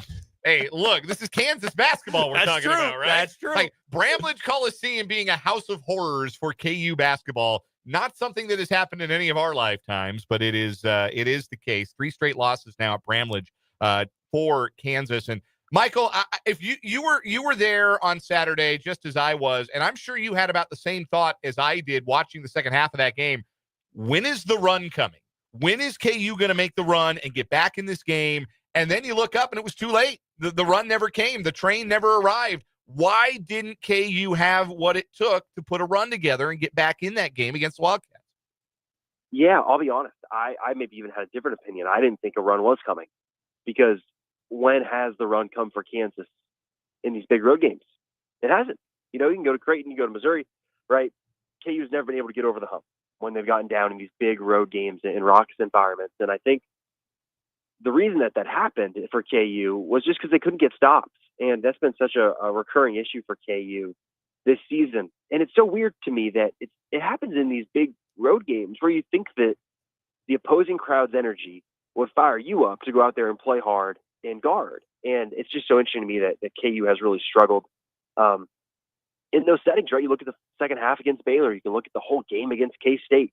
You can go to the non-conference games, right? Like in some of these big games, KU just has struggled to guard. And against Iowa State, Bill Self calls out KU's competitiveness. Like, it's just been a recurring issue. And honestly, if you want to go back to last year, you probably can too and say it's been a very consistent issue that KU has struggled in these big games on the road when you've got a sold-out crowd that's going crazy before tip-off. Like, KU has just not done well in those spots. And I think that's such a departure of what it's been for Kansas for so many years, right? Where I think, when I think about, Devontae Graham or Frank Mason or Jalen Wilson, right? You think about some of those big road games they had where, their competitiveness and their competitive fire and their just quality pushed KU through. And right now, KU just doesn't have that on the road. And I think if you're looking, at the final stretch of Big 12 play, BYU, they're going to need that because that place is going to be rocking. They shoot threes. You look at Houston, they're going to need that in abundance, right? Because that's going to be one of the toughest places to play in the country and one of the toughest teams in the country. So, this has just been a recurring issue for KU. And I think Bill Self talked about it yesterday, the fact that the answer is energy and consistency. And to some degree, that comes down to the players, and they're just not giving it right. What was most adversely affected by the fact that DeJuan Harris got in first half foul trouble and only played 4 minutes in the first half, only ended up playing 24 minutes in the game? What was the bigger issue that was created by his absence? Yeah, I think it goes back to defense, right? And Shaquille Moore struggling with his foot. Like, we'll have to see if he plays tonight. I think he may not. Just because, you look at what he did, right, when he's in the starting lineup and they put him in there. KU's 3 best defensive games of the year were against UCF, Cincinnati, Arizona State. Granted, those teams are not very good. But not good teams have still put up a lot of points against KU at times. So it's one of those situations where when DeJuan goes out, you need someone to come in that can handle that defensive role that Harris has. And you can see it too offensively, how much KU needs Harris to keep the offense moving, keep things going. And I just don't think Shaquille Moore has given that to KU. I don't think Diggy Coit is a defensive stopper. I don't think that's who Zeke Mayo is. And so when DeJuan's not out there, man, it's really hard to find that other guy. If Shaquille Moore is banged up or just not playing well, it's hard to find that guy that can go and get you those defensive stops on the perimeter. And KU just has really struggled with that as a result. And you've seen it right against UCF. That was one of KU's worst defensive games at home when DeJuan didn't play. And then you can look again right on Saturday. DeJuan doesn't play a lot in the first half, and they really struggle. We're chatting with Michael Swain. He covers the Kansas Jayhawks over at Fog.net, part of the 24/7 Sports Network. If you're not a VIP, you are missing out on all the best insight into what's going on behind the scenes with KU Athletics. Go check him out again at Fog.net, also at Michael Swain across your favorite social media platforms. Joining us here for Jayhawk Weekly on 580 Sports Talk. The commentary there, Michael, about DeJuan Harris, and I'm a huge DeJuan Harris fan and supporter, and more so than, frankly, a lot of people online are these days. But all those comments right there, is that more indicative about how good DeJuan Harris is or how much the rest of the roster is lacking? That's a really good question. I think it's probably a mixture of both, right? DeJuan's a good basketball player. He is not what Kansas fans have loved over the years, right? You think about some of the great guards, and you can just go back to recent memory, right? Devontae and Frank, right? Shot makers, guys that were able to take over games with their ability to score the basketball. That's just not who DeJuan is. And I think that his importance to KU shows when he's not out there because KU's offense just turns to mud and things really don't look good. But also, I think it does show that KU is over-reliant on DeJuan at times. And I think that's something that KU really tried to fix over the offseason. And in some respects, right, Shaquille Moore was that guy for a little while. But again, his foot's bucking him. So, that player isn't the same guy he was at the start of January. And so you do see the gap. And it's fascinating, I think, the fact that, we're here in 6-year DeJuan Harris, and KU just has not been able to develop a backup point guard, right? Someone that over the course of time can, go in for 10, 15 minutes, right? Bobby Pettiford came and left. Marco Jackson suffered the injury. I think he probably would have been the closest guy KU has to that, but, he's obviously out for the year with injury. So, KU roster-wise is in kind of a tough spot when Shaq Moore's not playing up to the level he's shown at times this year. The Hunter Dickinson situation. Hunter Dickinson is undeniably a good basketball player. I think that's pretty obvious. He's a good player. What he's good at, he is generally very good at. He's got some limitations, but he is a good player. At this stage, with the makeup of this team, the problems we know they have, the strengths they have, is he, the more he's on the floor, is he continuing to raise the ceiling for Kansas, or is it almost limiting because of some of his athletic deficiencies? Well, I think we had that defense conversation, right, a couple weeks ago, and I kind of came out with, hey, the answer's in the middle, right? Hunter's a solid player. Is that because, he is 7 foot and teams are afraid? Yeah, I think a little bit. Look, KU would not be the team it is right now without Hunter Dickinson. And I think he gives KU a focal point on offense, but I think you can also point to the fact that, hey, it's modern day basketball, right? You got to have guards and wings. And right now, KU just doesn't have that same scoring pop on the perimeter, right? It's Zeke Mayo, it's Rylan Griffin, right?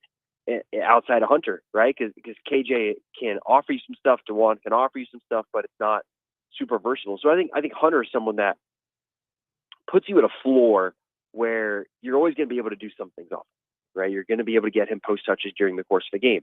He's going to have gravity on offense. I just look at the roster and say, man, you're not playing 4 out around him. I think that's the way you have to maximize a player like that. So he can play one-on-one. And so he's not taken out of games so easily. And just KU is not able to do that because the guys that could technically help you play 4 out just are unplayable. They really are. And it's been a struggle. And so as a result, I think Hunter's someone that raises the floor, but I don't know if you're winning a national title with Hunter Dickinson as your starting center. That's just kind of the conclusion I've come to. There's no way KU loses to Colorado tonight, right? No. Well, you know what, guys? We talked 2 weeks ago about the UCF game, and I voiced my concern about KU's ability to play well in that game. I get similar vibes still in this one, but Colorado's just so bad. And they turn the ball over, and that's something KU has not done this year, is force turnovers to get easy points. And if Colorado turns the ball over like they have been, right, that's 15, 16, 17, 18 turnovers. That's a lot of free opportunities for KU. So I just think this is a game that on paper, I don't think they lose. I think in terms of talent, I don't think they lose. And because of Allen Fieldhouse, I don't. Any concern about the former Jayhawk Tad Boyle, the former Jayhawks on that bench? You include obviously the all-time great Danny Manning. Maybe having their guys up to play in a way that could be effective against a Kansas team that, as we've mentioned, has struggled sometimes with their starts this year. Yeah, not necessarily. I think that just comes with any team that comes into Allen Fieldhouse, especially some of these new teams, right? You look at BYU last year; that was their first time playing in Allen Fieldhouse. You can look at UCF, first time playing Allen Fieldhouse. Teams are going to give their best because they know how good of a building it is. And that term Super Bowl gets thrown out a lot, and it's a fan kind of way to bicker at each other. But the reality of it is, when teams come to Allen Fieldhouse, it is one of the games you circle on your schedule at the start of the season. And so I think teams automatically are going to give their best. And I have no doubts that Colorado's going to be turned up, ready to play. It's going to come down to KU and their effort and intensity and all those things we talked about. Can they do those things? Because if they do and they come out and guard like they did against Iowa State, this should be a 15, 20-point win. If they don't, maybe it's a little different. But I just struggle to see a world in which Kansas loses this game. Michael Swain of Fog.net is our guest. This is Jayhawk Weekly on 580 Sports Talk. Want to quickly pivot to football recruiting because a big-time recruit in our backyard is going to be making his selection very soon, and it's Tyron Parker out of Shawnee Heights High School over in Tecumseh. He'll be making his decision. Kansas is in his final 3. I've been told that his commitment announcement had been scheduled for Friday night, but it's actually been moved again and is now kind of pending. But what are you hearing about Parker is a possibility for Kansas, and what side of the ball do they like Parker on the best in Lawrence? Yeah, he's a really good player, and I love his tape because he shows that he can be a Big 12 corner if that's where he lands. But I think KU's recruiting him as wide receiver. Terrence Samuel has been the lead recruiter and done a good job. Lance Leipold was out in high school last month when all the coaches were out on the road. Oklahoma State came in late. Iowa State's done a great job recruiting Kansas. I just think, right, KU's momentum right now. I don't know if there's, like, outside of Ian Premer, right, because of just how high profile his recruitment is. Like, the guys KU has recruited really hard, they've landed. And so I think KU's in a good spot, but man, this day and age, you just never know until that graphic gets posted. So, yeah, you'll have to be on the lookout for that later this week or whenever that kind of firm date gets set again. And if you want the inside info on all things KU recruiting or Kansas athletics, fog.net, part of the 24/7 Sports Network, is the place to check it out. Become a VIP subscriber today. Make sure you have all the access to the work of the great Michael Swain, who joins us every Tuesday at this time for Jayhawk Weekly. Michael, enjoy Allen Fieldhouse tonight, and we will talk to you next week. Awesome. Sounds good, guys. Talk to you next week. That is Michael Swain. I guess I don't know if I'm talking out of school to break that news, but yeah, Tyron Parker's commitment is going to be moved again. It was originally scheduled for Monday. Yep. It had been moved to Friday. It's being moved again. I think the holdup is trying to get the family, everybody in the family, to be able to be present for the ceremony. So I that is my understanding. That is the holdup there. But yeah, Tyron Parker's got KU in his top 3, and you and I have both gotten to see him play, and that's a heck of an athlete. That's certainly a Big 12 athlete, whatever side of the ball he lands on. Yeah, my last year doing the high school beat was when he was. I mean, he played consistently, but it was not. There are a lot of veterans on that Shawnee Heights team 2 seasons ago, and every time Tyron Parker took the field, he averaged something like 38 yards a catch or something crazy for that season. And I thought, yeah, I can see why he's getting a lot of Power 4 looks. We'll take a timeout here, come back, wrap up this 4 o'clock hour, 580 Sports Talk next.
Wrapping up this 4 o'clock hour of the 580 Sports Talk.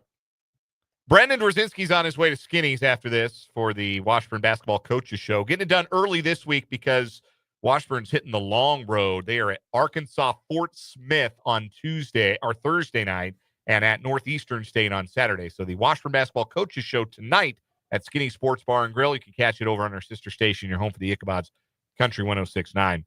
What's the Tuesday special?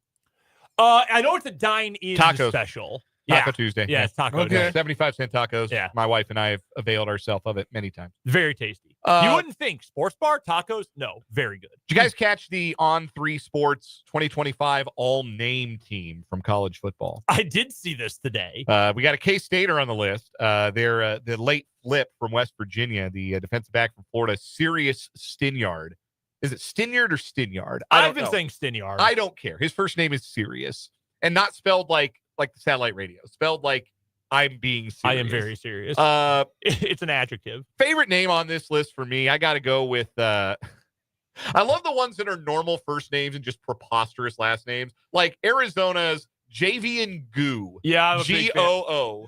San Jose State's Sir Bible. I'm a big fan of that one. This is missing, and I know this I'm a survival. I'm not going to give up. Our former intern, Trenton Craxner, I know is sad. Mobility did not end up.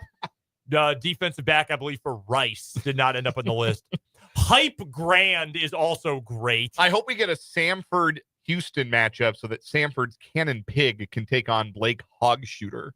30 to 50 feral hog shooters in my backyard. One more hour of 580 Sports Talk. It's coming up after this break.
Let's get it. Hour number 3 on this Tuesday edition of 580 Sports Talk. Thanks for being with us on the Sports Voice of Kansas, 580 WIBW, FM 104.9, online, worldwide at 580WIBW.com. And a thank you to those watching our video stream today, checking us out on our YouTube channel, 580 Sports Talk, or on Facebook at WIBW News. Brendan Dworzinski has stepped out for the Washburn Basketball Coaches Show. That's tonight from 6 to 7 out at Skinny Sports Bar and Grill here in Topeka and on our sister station, home of the Ichabod's Country 106.9. So it's myself, Dan Lucero, and Spencer Dupuis with you for the next hour of this program. And I have some breaking news to share that is going to make your girlfriend and my wife very happy. Yeah. No school tomorrow for 501. Yeah. I was expecting that. Yeah. She was. I'm glad she's off because she's not feeling well. Well, good. Yeah. Everything is, stuff's going around. So Asher was a little under the weather, and we had to keep him home today so we could get a cycle of antibiotics in and run his course. And so I had to do daddy daycare today. If you don't believe me, just know that I had to do daddy daycare for most of the day, and I ended up wearing sweats to work. I didn't even notice. All-time slob move. I'm wearing a pair of joggers sitting here doing the show today. Like, not because I want to, just because, look, man, it was that or I was going to be cutting it close to showtime. So I had to do daddy daycare today, and that has wiped me out completely. But yeah, it is. There's something in the air for sure. And boy, folks, hope you have your flu shots. Hope you got your COVID vaccines. Hope you're as prepared as you can possibly be for what is right now a rampaging cold and flu season in this area and in a lot of other areas as well. But yes, with the anticipation of the storm, the winter storm that is supposed to hit overnight and snow for most of the day tomorrow, little delayed is what it sounds like. I think the anticipation was it might be here already, but late, but it should still be coming. And yes, the understanding that I have is that 501 is closed tomorrow. So congratulations to anybody who's a kid listening. And those are always the best as a kid. Yeah. Always the best. I remember, it's different now. Obviously, it's a different time that you don't crowd around the radio in the morning and see if they read off your school or your district on the air to confirm whether or not you're closed. You don't know until you wake up in the morning. Not how it works anymore. I understand that that's how it goes. But 501 not alone. 437 Washburn, they're closed. Jeff West is closed. Nemaha Central's closed. Go that far up north. Silver Lake's closed. Linden's closed. Osage is closed. Burlingame's closed. Geary County's closed. 475. A good portion of the listening area. Yes, you can go to our website at 580WIBW.com. There is a tab at the top, closings and delays and weather, and that will give you information on what around you might be closed tomorrow. But yes, can confirm USC 501 is closed. I remember when I was a kid, and it started like when I was early elementary school, you have to get up and watch the TV. Yeah. And then by the time elementary school ended, they had a like constant contact kind of thing, like a phone voice recording. And you would just pray that you heard the phone ring at 5 a.m.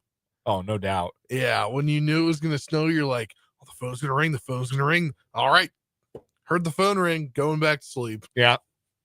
Yeah, absolutely. Yeah. I remember I had to listen to the radio when I was a kid. I'm a little older than you, dating myself a little bit, but I remember putting on KOA out of Denver, and they give all the metro area closings. And you always had your fingers crossed that it would be. And I guess that's pretty good timing because that'll keep my kiddo home another day for him to get right. And, there you go. And mama can be with him, and I can wear pants to work tomorrow. Hopefully we can make it into work. Yeah, if we can even make it in. Yeah, we'll see about that. We've already done one at-home show. We'll see if we have to do that again. Anyhow, coming up this hour of 580 Sports Talk, we're going to preview tonight's action on the hardwood. Both K-State and KU back in action at home. KU taking on Colorado, who is, again, still looking for their first win in conference play. And we're over a month in a conference play. We're more than halfway through the conference season. Yeah, they're Not a good look. They're 0-11. It was always going to be a tough year. Like they had 3 guys, I think, get drafted off of last year's team that did they make the Sweet 16 or did they only win the one game? I think they only won the one game. But they had like Tristan DeSilva got drafted, Cody Williams was a high draft pick. Like they had 2 first rounders. I know that much. And this was always going to be kind of a rebuilding year. Like they were taking guys out of the portal, like the NAIA player of the year. Yeah. And with all due respect to the NAIA, Big 12 is a little different animal. And like a 4-year guy from a Division II they took. And like, I remember because I asked Tad Boyle at Big 12 Media Day, I said, like, what are you going to need from those guys? And it sure sounded like they were kind of lean on those guys. And like, it's one thing to say, okay, yeah, you're a 4-year Division II guy. You're going to come up and be a complimentary piece to this team. That wasn't what they were hoping for. Like, they think they needed him to be they needed Derek White, essentially. They needed that kid to be Derek White. Yeah. Who is the ultimate, like, 4 years at Division II, pop up in D1. Oh, yeah, it turns out he's really good. Now he's an NBA champion and a gold medalist. Still an amazing story. There's only one Derek White, though. And it's not the kid currently on the Colorado roster, that's for sure. Anyway, that's tonight. So, too, K-State, Arizona. Big game for K-State. And for Arizona, it's a game sandwiched in between 2 big games because they just played Tech and beat them at home on Saturday.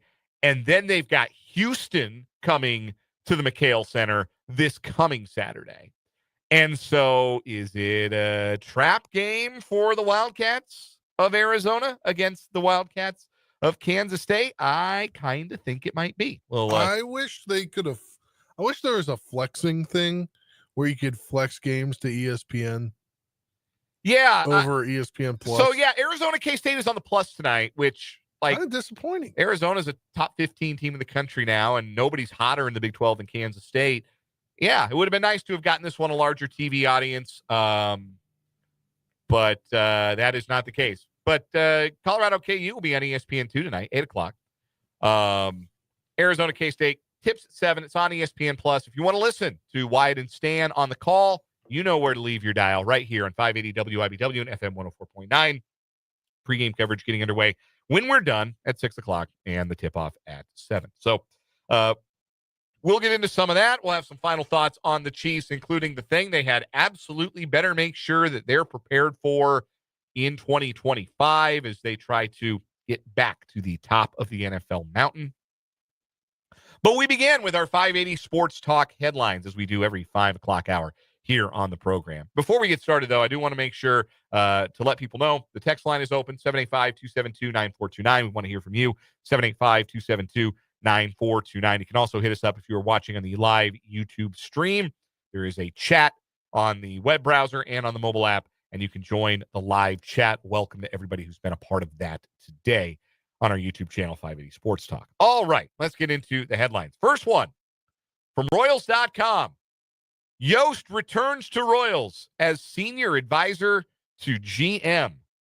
Kansas City Royals are bringing back the winningest manager in Royals history. Ned Yost has been hired as a senior advisor to the general manager, according to the story from Ann Rodgers of MLB.com. He will be part of J.J. Piccolo's front office and help make decisions with all aspects of the organization. Senior advisor to the general manager is really kind of a more symbolic job than it is anything else. Yeah. But it is always nice to be able to put a name on the letterhead like Ned Yost, who, of course, managed the Royals back-to-back pennants in the world title in 2015. Would you kind of label it as like emeritus? A little bit. Like an emeritus role? Yeah, it's a little bit of that. It's a role that's going to allow him to be in touch with and a part of the organization, but that is also going to let him sit in a hunting blind all summer if that's what he wants to do. And make no mistake, that is what Ned Yost wants to do. That is all he wants to do. Even after he fell out of one and just about had to have his leg amputated. You can't hunt in the summer, can you? I don't know, man. You hunt for fish? I guess they call that fishing. Yeah. That would be fishing, Dan. Yeah, go hunting for fish. I'm glad they came up with a shorter term for that, to be honest with you. Hunting for fish is a bit of a mouthful. But, yeah, I would say, like, it's not like Ned Yost is going to be, obviously he's not going to be in uniform. I don't think he's going to be in Kansas City 160 days. He's not going to go on road trips. But he will be somebody who J.J. Piccolo can call and who maybe Matt Quatrero can lean on for some advice. And I always like to see the guys who were part of, and the Royals do such a great job of this. They do such a great job honoring their history and staying connected to their history and staying connected to their alumni. And this is another great way to do it. A Royals Hall of Famer stays in touch with the front office. Again, I don't know how transformative Ned Yost's role is going to be, but it's just cool to see Ned back with the Royals in some capacity, because who doesn't love Ned Yost? Next headline, Spencer Dupuis. Yes, the Saints, this is from NOLA.com. The Saints hired one of the brightest young offensive minds as their head coach, that being Kellen Moore.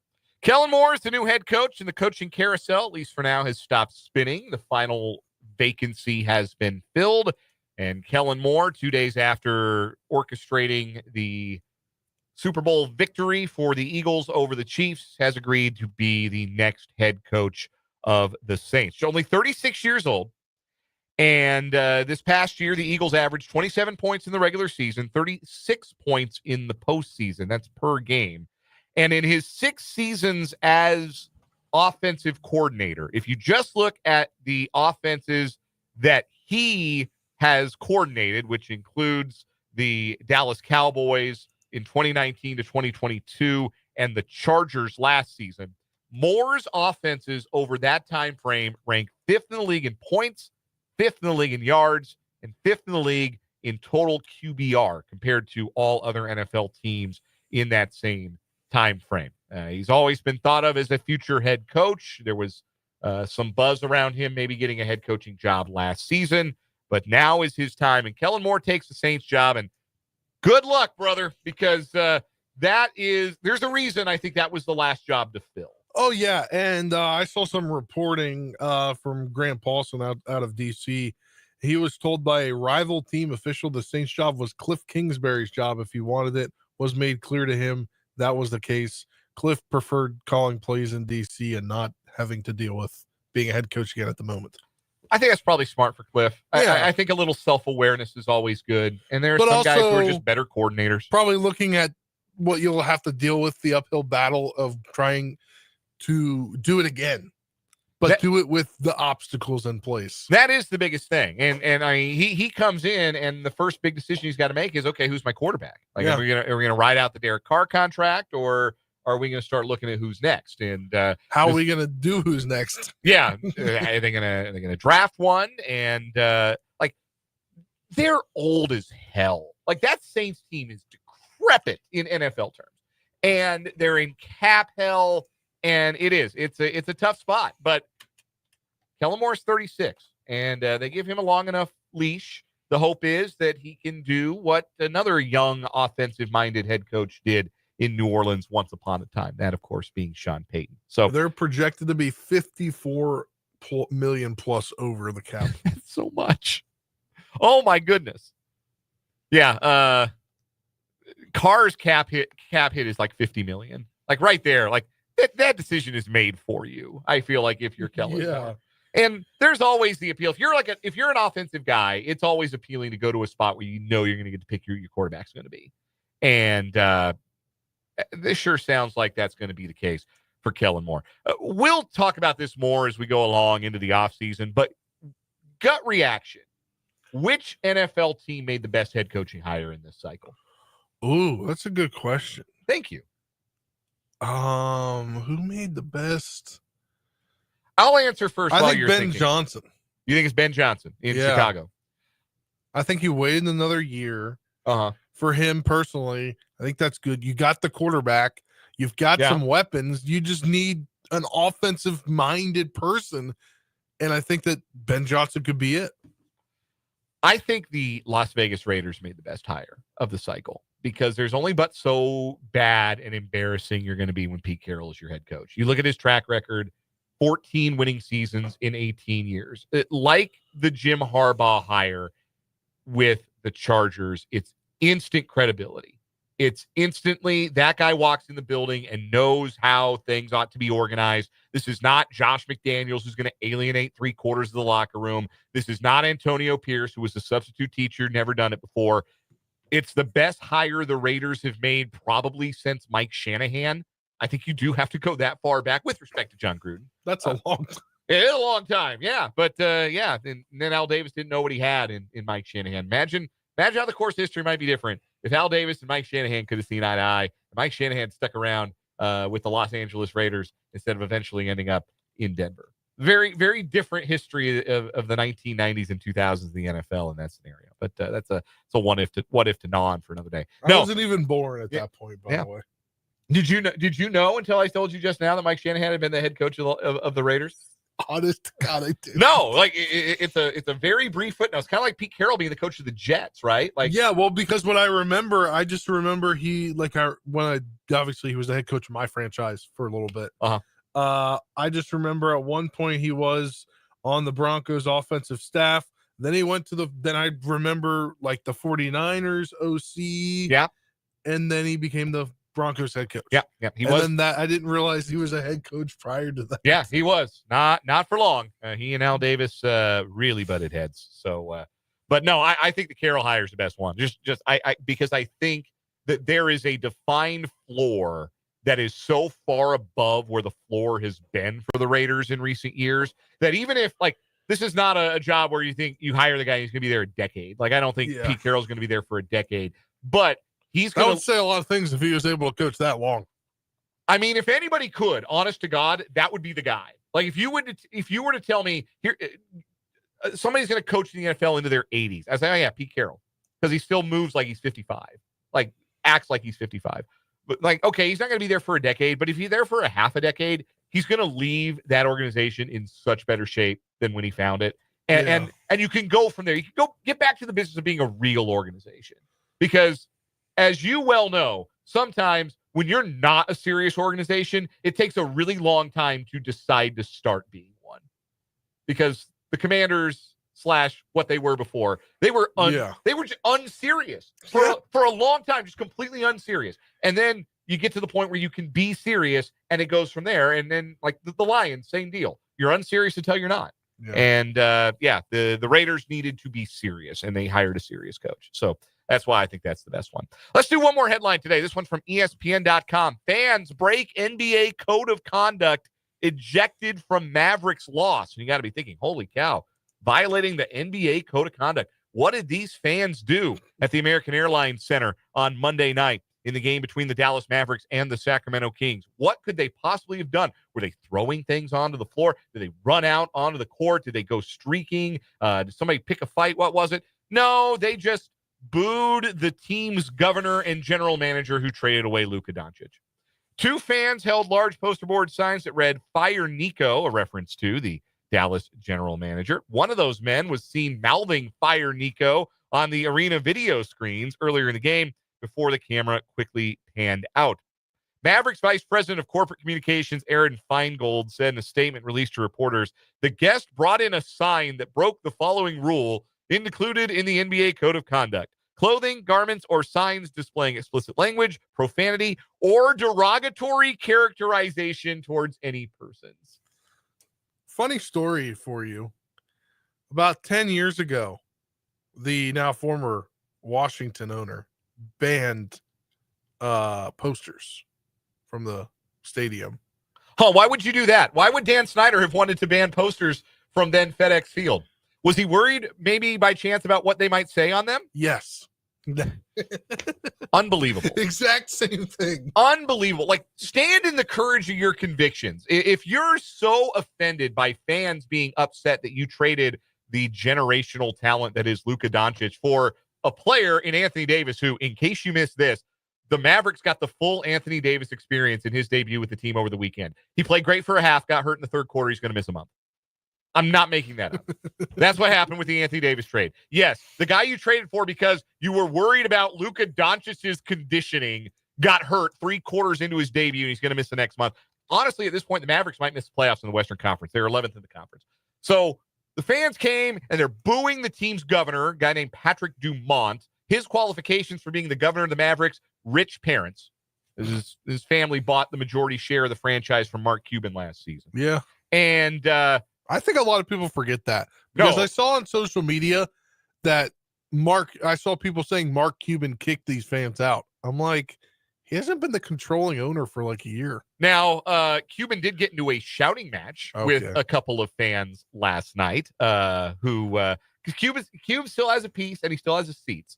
And there were a couple of fans yelling at him, and he stood up and told them to, and I'm quoting here, shut the bleep up and sit the bleep down. So that was what Cuban said. That was caught on like fan footage. So, yeah, you have fans getting ejected because you can't handle the fact that the fans are upset about a trade you made. And I don't know, man. Seems a little totalitarian to me. I don't know. Take the criticism. If you can't take the criticism, don't buy the team. Don't make the trade. If you can't handle a little criticism from your own fans, don't make the move. Don't be in that job, because being in that job means you're going to get criticized, especially when you do something as stupid as what it is that the Mavericks did. But that's amazing. You can get thrown out for holding up a sign that says "Fire the general manager." That's against the code of conduct. That is an extremely totalitarian reading of the NBA code of conduct. We'll take a timeout here on 580 Sports Talk. When we come back, we'll talk about some college hoops. KU and K-State in action tonight. We'll get there next.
The 580 Sports Talk text line, 785-272-9429. Question for you from the text line, Spencer, from the 785.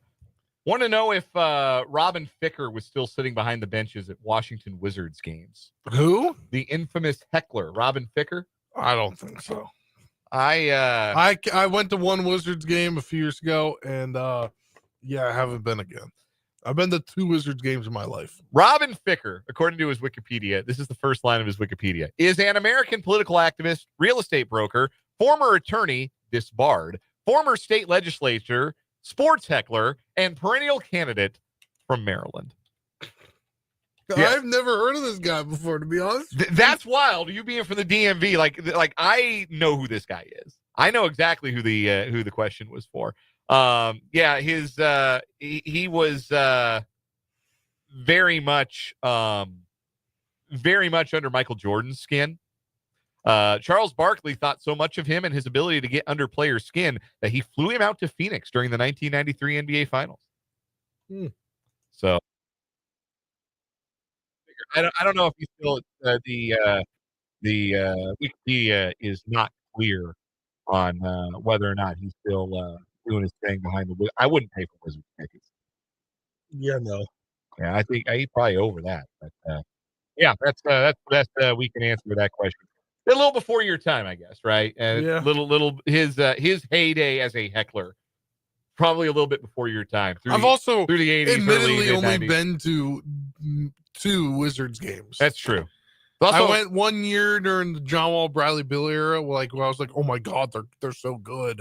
I gotta go." So my dad and I went and got seats, and then I went a couple years ago because the station I worked at the time, we aired Wizards games for like 30 years, and their broadcaster Dave Johnson hooked us up. Wizards have never won 50 games in your lifetime in a season, Spencer. But don't feel too bad. They've also never won 50 games in a season in my lifetime.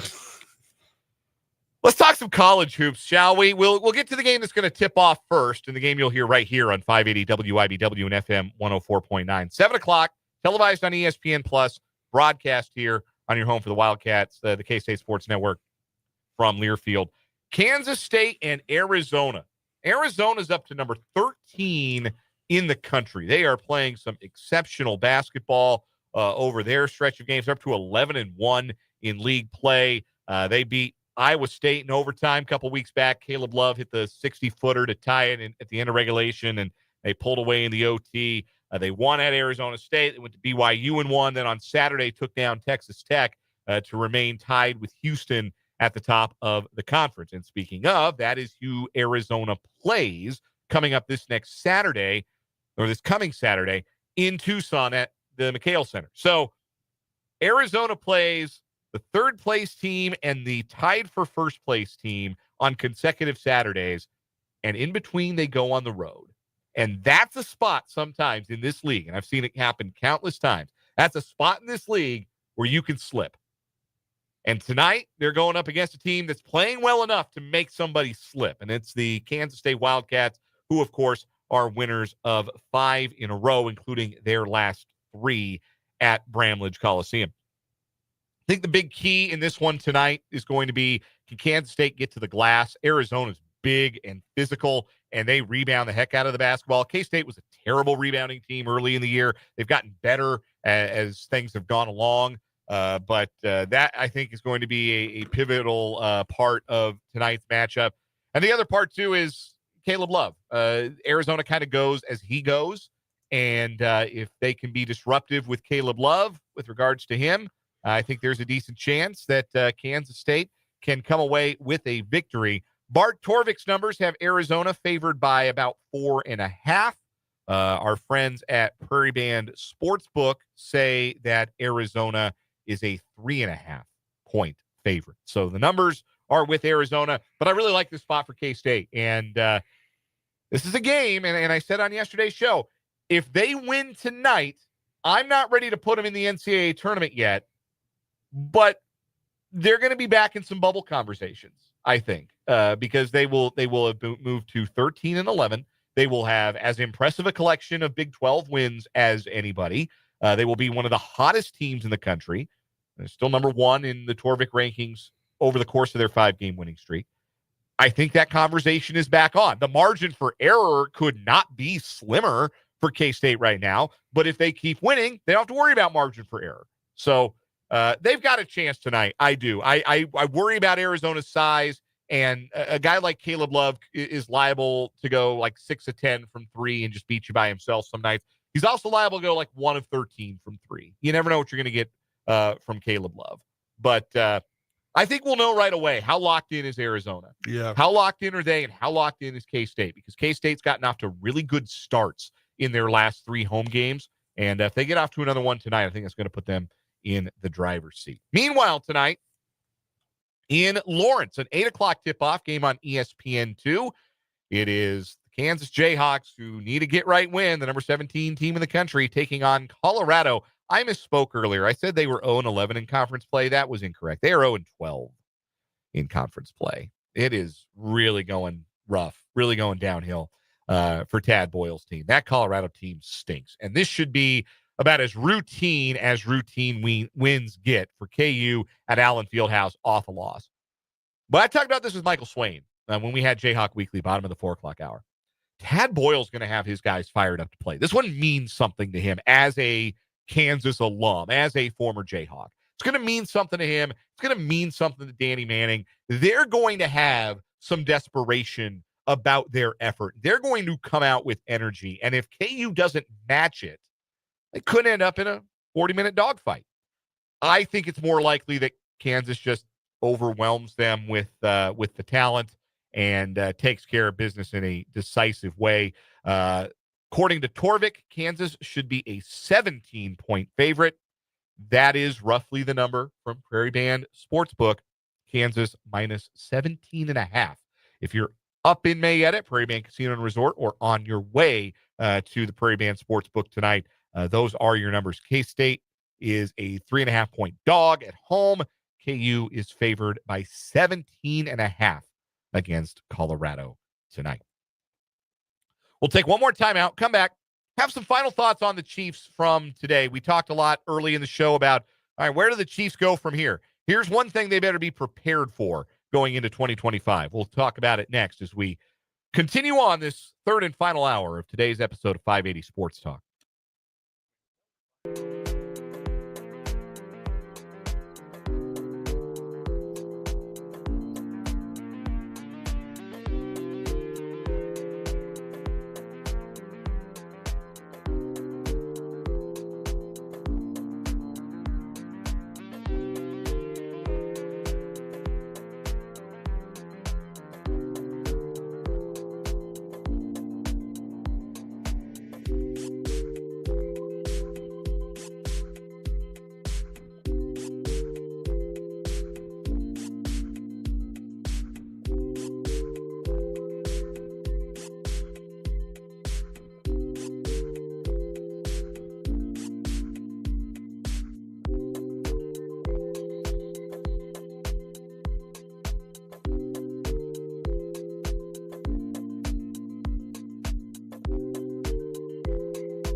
542 on 580 Sports Talk. Dan and Spencer hanging out with you. Coming up in 18 minutes over on our sister station, Country 106.9, home of the Washburn Ichabods. Brendan Dworzinski has the Washburn Basketball Coaches Show. Both of the Ichabod men and women coming off of Saturday home wins. So Brendan will be talking to Laura Wessling and the coach of the #1 men's team in America, Brett Ballard. And is from 6 to 7 over on our sister station, Country 106.9. You know, we're going to go into this offseason, Spencer, and it's hard not, because you always, recency bias is something that as much as we admit that it's real, we know it exists, it's also a hard thing to fight against. And the lasting image of the Kansas City Chiefs for 2024 is not going to be the team that went 17-1 in games in which they were trying before Super Bowl 59. It's not going to be the team with that winning streak in one-score games. It's not going to be the team that won the AFC for the 3rd straight year and the 5th time in 6 years. The team that's going to be the freshest in our minds is the team that got outclassed by the Philadelphia Eagles in the Super Bowl. So we have to be careful, I think, going into the offseason. And it's not our job to make these evaluations. People who make these evaluations for a living are going to be smart about this too. But the idea that, well, the Chiefs are cooked. That's it for the dynasty. Put a wrap on it, and it's back to the bad old days, back to the Scott Pioli years. Hope you enjoyed it. Hope you had fun, but it's all over now. The Chiefs are cooked. Like we're not going all the way back there based on one game on Sunday. The Chiefs played extremely poorly. It's hugely disappointing that they played as poorly as they did, that they missed the opportunity that was there in front of them. The Eagles played brilliantly, took advantage of their opportunity, and the end result was what it was. But I do think that there is no denying and no hiding from the fact that the Chiefs have some big decisions to make going into 2025. And they have to improve their roster, and they have to find ways to get more high-end talent on the team. But you know who else is knowing this and got a head start on knowing what they have to do? All the AFC teams that the Chiefs left in their wake. And everyone in the AFC now knows. If they didn't or had forgotten that this was the case after the last time the Chiefs lost in the Super Bowl, the way through Patrick Mahomes is by putting him in the dirt repeatedly, over and over and over again. And you don't do that with blitz pressures, because Mahomes has been brilliant against the blitz his whole career. But if you win with 4 repeatedly, and look, Sunday was not the only time this year, Spencer, we saw teams win with 4, right? Like you can think off the top of your head, there were other teams. Denver in the first meeting won with 4 repeatedly, right? There were others too that throughout the year won with 4 pass rushers and did not have to rely on the blitz. And if I'm Baltimore and Buffalo and Houston, and Houston's kind of close to this too. They were really good in the first half of the divisional playoff. Yeah. But those teams understand, okay, yeah, we've got the quarterback that can hang. Like, we're not hurting at the quarterback spot. We have to get to Mahomes with 4-man pressure if we ever want to beat these guys in a big game. And so that, I think, puts a lot more onus on the Chiefs to make sure that the offensive line is fortified. When we talked to Matt Verderame in the first hour of the show, he said, #1 job for the Chiefs this offseason, you have to figure out left tackle. Have to. Non-negotiable. You cannot go into next year with a question mark at left tackle. You got to find your guy, whether it's in the draft, free agency, trade, whatever. You have to find your guy at left tackle. Spencer, you weren't around in hour #1, so I want to ask you, if there is a #1 bullet point on the list for Brett Veach this offseason, just told you what Matt Verderam's was. What do you think that #1 bullet point for the Chiefs ought to be? I mean, it's got to be find a left tackle. For me, your line sustainability. Actually, I take that back. The line, sustain the what you have on the line. You have to rebuild the line.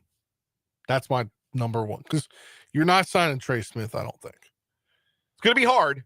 And you back in his natural spot. Why don't you give DJ Humphries a full offseason and see if he's the answer? They could do that. they could go into next year with DJ Humphries. He's also now going to be 4 years removed from Pro Bowl form and 2 years removed from being a full-time starter. And that, to me, is too much of a question mark. Yeah, I just don't know with the money, what do you do? Yeah, and 75 asks, besides left tackle, where are you going to improve the offensive line on paper? Well, there may be a vacancy at right guard. I think the Chiefs have been prepared all this time for the very real possibility that Trey Smith wasn't going to be on the Chiefs moving forward. He was going to be priced out. I think they've been prepared for that since Robert Hunt got $20 million a year. And Robert Hunt, on his best day, is not as good a player as Trey Smith. So I think they have to be prepared for that. And we talked about this earlier. The good news about guard is you can find guys who can be day one starters at guard for you on day 2 and day 3 of the draft. That's not a thing you got to go move heaven and earth to go find a starting guard. There will be one there for you at some point on day 2 of the draft if you're patient. There may even be one there on day 3. I mean, like Trey Smith was. Even be Trey Smith was a 6th-round pick, right? Yeah, 6th-round pick. Now, he had some health concerns. It was a bit of an open box special for the Chiefs. It was a bit of a gamble, but obviously it paid off handsomely. I don't know that you're going to get the next Trey Smith in this year's day 3. But I thought they were high on C.J. Hansen. He was a 7th-round pick. Potentially. He didn't have to play, obviously. That's certainly true. But just like after Super Bowl 55, they left that game, and it was obvious that was the one thing they had to do was make sure they had 5 nailed-on starters they felt good about, and that Patrick Mahomes felt good about going into the 2021 season.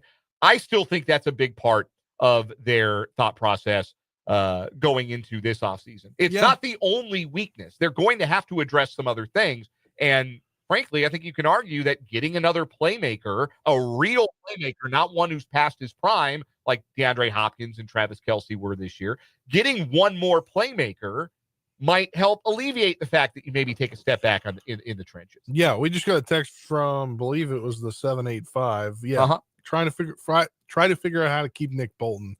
I don't know that it happens. I think it does. I think 100% Nick Bolton will be a Chief next year. And I feel that confident in saying so because Steve Spagnuolo referred to him as the Patrick Mahomes of the defense.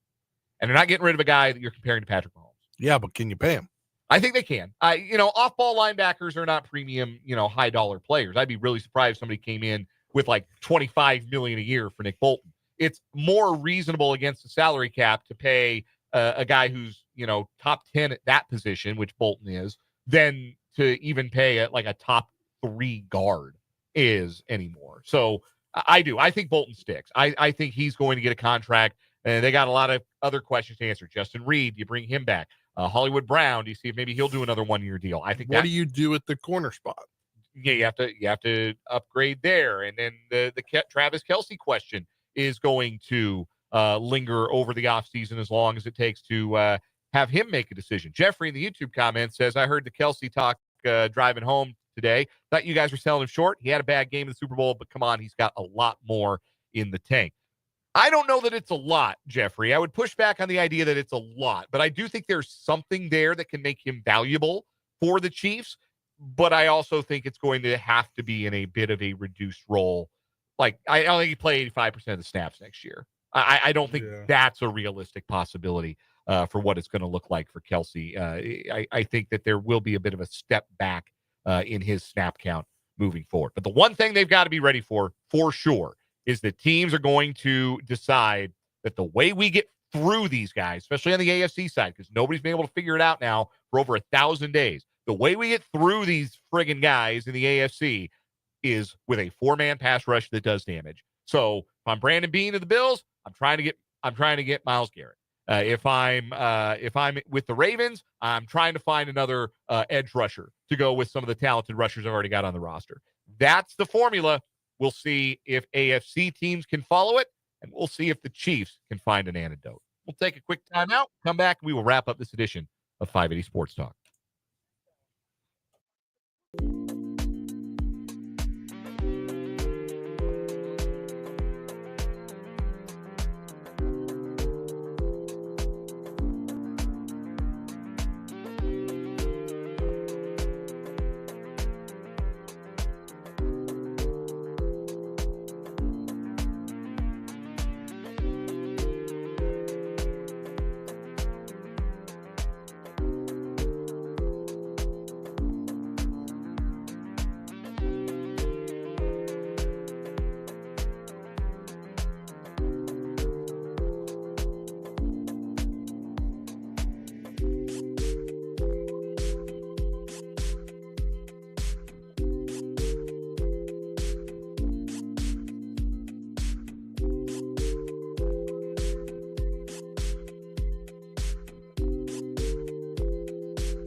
Final word time on 580 Sports Talk.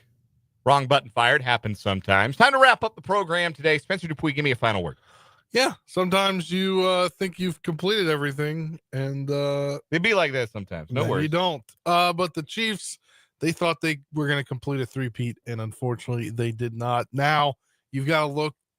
All eyes are on how to begin the process of trying to go for history once again, and that is reassuring that the guys on your roster can stay on your roster. And you can add more talent where you need. And I think wide receiver, that position is a position that's going to need to be looked at through the draft. I think you need maybe a third, fourth, fifth round guy, maybe a fourth, fifth round pick that can be your next option, because they're not going to be having the 2018 best in class out there in 2025. Final word for me today. The Chiefs absolutely need more high-end offensive talent. The thing that has been striking, and if you go back and you watch like the 2019, 2020, 2021 Chiefs, 2018 Chiefs really spot like this, and you watch the current iteration of the Chiefs, it looks like you're watching football on like 1.5 speed when you watch those old Chiefs clips. Everything was so fast. And this Chiefs team just didn't have any real speed outside of Xavier Worthy. And it took him a while to get assimilated to the NFL game, understandably, as a rookie. Looking forward to seeing what he and Rashee Rice look like in the future. But the Chiefs have to get faster. They got to get more impact at running back. They got to be more explosive. They got to be more aggressive moving into the future. K-State basketball is coming up next. We're back with you from 3 to 6 tomorrow. For Brendan and Spencer, I'm Dan. This is 580 Sports Talk. Good night.